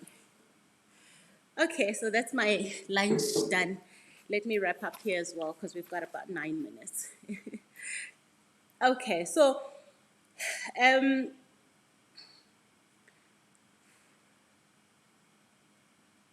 okay, so I'm reading some comments and some questions. I'll answer those after the session or if I've got time. But yeah, self-care is important. I mean, there's a comment here that says self-care is not now all important because it is being hyped on social media. How have people been living before social media, guys? No, I think I love the movement around self-care. So let me be clear about that. What I don't like is the fact that sometimes people make it seem like, you know, you need to have lots of money to be able to have self-care. Just going for a walk is self-care. Um, I think that there's a big, with everything on social media, of course, it can get blown up to be, quite exclusive. No, self-care is not exclusive to those with money or the means. You can self-care by yourself by just sitting in your garden or go walking. Most of the self-care things I do have nothing to do with money. Um, they have everything to do with my connecting with nature and just connecting with myself. And yeah, if I want to go to a space where I can enjoy that space whilst being with myself, great. But it doesn't mean that I only get self-care when I go somewhere. Self-care could be you sitting outside with your journal, could be you sitting in your whatever space you've identified as your space with a journal and journaling down your thoughts. It could be just you reflecting where you've come from. It could just be you spending time with people you care about. It could be anything that brings you joy and that brings you fulfillment. Of course, it is best that you do it away from what you typically do every day to try and break that cycle. So um don't feel like because you don't go to a spa for half a day, then your self-care needs are not taken care of. No, don't fall into those traps. Just do what feels right for you. Even sometimes it's just taking a bath. Sometimes it's just having some quiet time to yourself. That is self-care. In fact, at the top of the list of self-care is developing boundaries and treating yourself with care. All right, so where was I? Number 16, I had finished that. Number 17, protect your peace by establishing your identity and letting people know how to treat you. So you must protect your peace. That's what boundaries enable you to do, to protect your peace. Because I cannot imagine a life of no peace. I cannot imagine a life of no peace. And we should be striving for a peaceful life. But that means you must make some tough calls along the way. It means you must get rid of some things along the way. Peace does not just wash over you by itself. You can't pray your life into peace. You have to act. You can't pray your life into peace or peace into your life. You have to act to get to the peace that you want. 18, resist the urge to over-explain. Resist the urge to over explain. Remember, I'm still talking about how you can build healthy boundaries. Keep it simple. Just keep it simple. It may feel embarrassing to set boundaries, but stay the course. Keep it simple. Don't over explain yourself. We like to explain ourselves so much. And we like to explain ourselves so much that we sometimes, when you're trying to get out of something, you come up with another lie. So now you're lying to get out of something you don't want to do. Now you've created more problems and more of a monster inside of you, because now you're feeling bad about being a liar because you lied because you're trying to get out of something. Just keep it simple. Say what you mean and resist the urge to over explain. As women, we explain ourselves. We explain ourselves to a point of where we're just explaining about our existence. Like we'd like to justify why we exist. We explain ourselves so much to a point where it's embarrassing to listen to you. You know, I will make you I make an example. Women love to apologize for things that have nothing to do with them. They love to apologize. They're always apologizing. So I am that person. We are apologizing. So I'll say, "What are you sorry for?" "Oh, I'm sorry. Oh, I'm so sorry. Oh, I'm sorry. I'm sorry. I'm sorry." I'm like, "What are you sorry for?" All the time, "You're sorry. You're sorry. You're sorry." You're always explaining yourself, always apologizing. Like you have to justify your existence. And yeah, we may have come from cultures like that or norms that expect us to do that. We have to be conscious now. We have to be conscious of what footprints we are leaving behind, because that is exactly what our children are watching. That is what we watched. That's what we experienced. How has it served us? How has it served us? I'm pretty sure there are some nice things we observed that are serving us well. Just let's just maybe get that out of the way in case you think I'm always negative. But I have a serious issue with culture and cultures that don't evolve.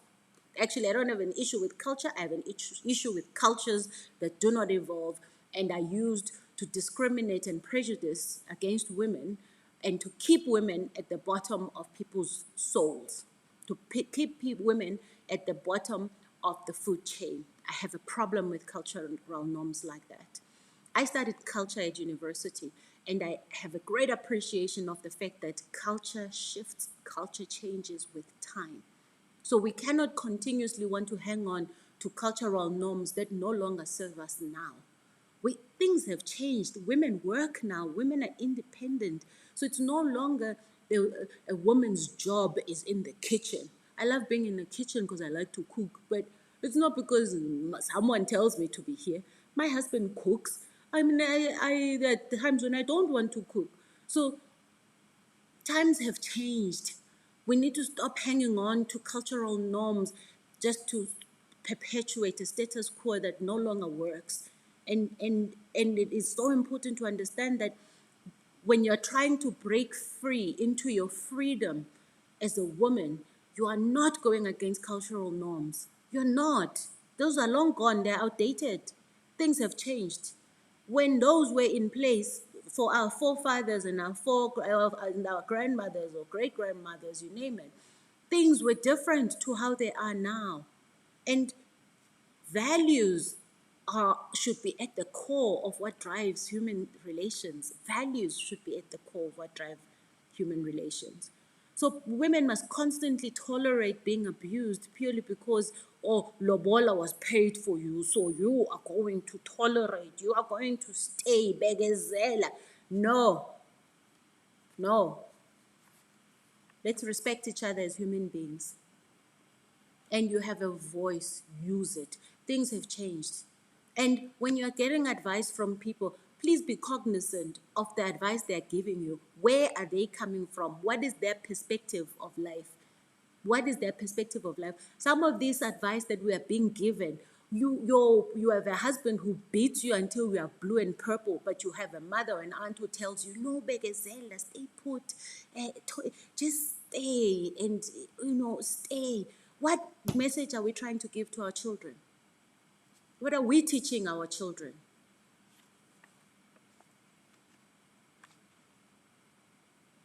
So resist the urge to over explain. 19, have honest conversations when boundaries are broken. Have honest conversations. Don't sulk and sit in the corner and let the anger fester inside of you, because that will just eat away at you. Talk to the people that are breaking boundaries and give them a very clear message about the consequences, and go through with the consequences. Do not issue empty threats. You become an idiot if you issue empty threats. Nobody believes you anymore. It's like, that one, she's been saying she's going to leave for the last 5 years. Oh, so you let people treat you the way you want them to treat you. If you constantly tell them it's okay to break boundaries, they will keep breaking the boundaries, and you are never going to live a fulfilled and peaceful life. And I'm against this notion that only certain people can live a peaceful and fulfilled life. I'm against the notion that we were all, some people are born to suffer and others, no, I don't think we're all born to suffer. I really think suffering is a choice. I think suffering is a choice. We can't we can't choose the cards we're dealt with. Yes, we can't choose those cards. But what we do is our choice. So if you let yourself suffer in relationships because people treat you badly, I think that's your own doing. That really is your own doing. And you should be digging deep to find out, why do you let people treat you that way? Why do you not believe that boundaries are a necessity for you? The last point, you're only responsible for setting a boundary. You're only responsible for setting a boundary. How people react to your boundary is none of your business. And remember, people are going to react from their point of view, from their perspective. People are going to react from where they are and what they keep getting from you. Boundaries are not about trying to make other people feel comfortable or please them. Boundaries are about enabling in a healthy environment within yourself, where your mental wellness, where your overall wellness is taken care of. Nobody's going to do that for you but yourself. Nobody's going to do that for you but yourself. So why do we constantly outsource our happiness and our joy and our dignity to people who can't even look after their own? So why do we constantly seek things from people who cannot give them to us? Why do you keep knocking on a door that keeps shutting in your face every single time? Why do you keep letting your dignity fall onto the ground like that? So boundaries are critical. Boundaries are important. Boundaries are what keeps us sane. People ask me, oh, you're always happy, you're always joyful, you don't look like you have problems. Like, hey, I have boundaries. Boundaries protect my wellness. I protect my wellness by having boundaries and making sure that people understand there are consequences when you keep breaking my boundaries. And the truth is that you decide what are the non-negotiables. Remember, I said you must have deal breakers. People who don't have deal breakers are just going to float about in life accepting whatever people dish out at them. It's rotten, eat it. You'll eat it because you don't think you deserve better. You think that's your reality. Every human being deserves dignity. Every human being deserves respect. Just by virtue of you being created, you deserve that. So it's not okay to allow people to constantly trample on your rights, on your dignity, on your boundaries, on your sense of self, whilst they climb up the ladder of life. Look after yourself. No one will do it for you. That's it. That's it. I'm now emotionally exhausted. That's all I have to say for today. And I really hope that you can sit and listen to this time and again. It will be available here. Share it, invite people to subscribe, to become members, because I think we have to build each other. And sometimes people are not aware of their own actions. Sometimes people, that's why I talk about, signs of of weak boundaries, because sometimes people are not aware that they actually have no boundaries, but they know how they feel. So you have got to listen to how you feel. Your feelings will never throw you off. You need to listen to your emotions. Listen to what you're feeling. Listen to that feeling in your stomach. Listen to that. It will never lie to you. It will guide you towards the direction you need to go to. But people want to go against that so that they please others, because they don't want to be seen to be selfish or bad or arrogant or too rigid or whatever. But if you don't protect your own peace, no one is going to do it. No one is going to do it. I wish you well.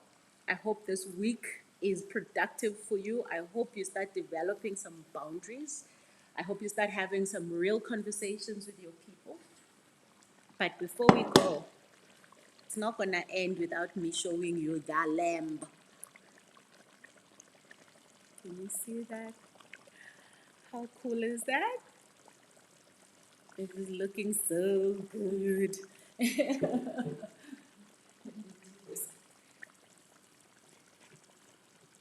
how beautiful this is. And it's just perfectly cooked. And the vegetables are still there, nice and chunky. Well, I say lunch is served. There we go. Lunch is served. All right. Let me feed my family. Thank you so much. Thank you. I appreciate your time. I'll read through your messages when I'm settled down again. And if there are questions, I'm going to do my best to answer them. So do pop back in and see the answers. I will do so later today or tomorrow. Um, so just pop back in. Thank you so much for your time. I appreciate it. I appreciate you.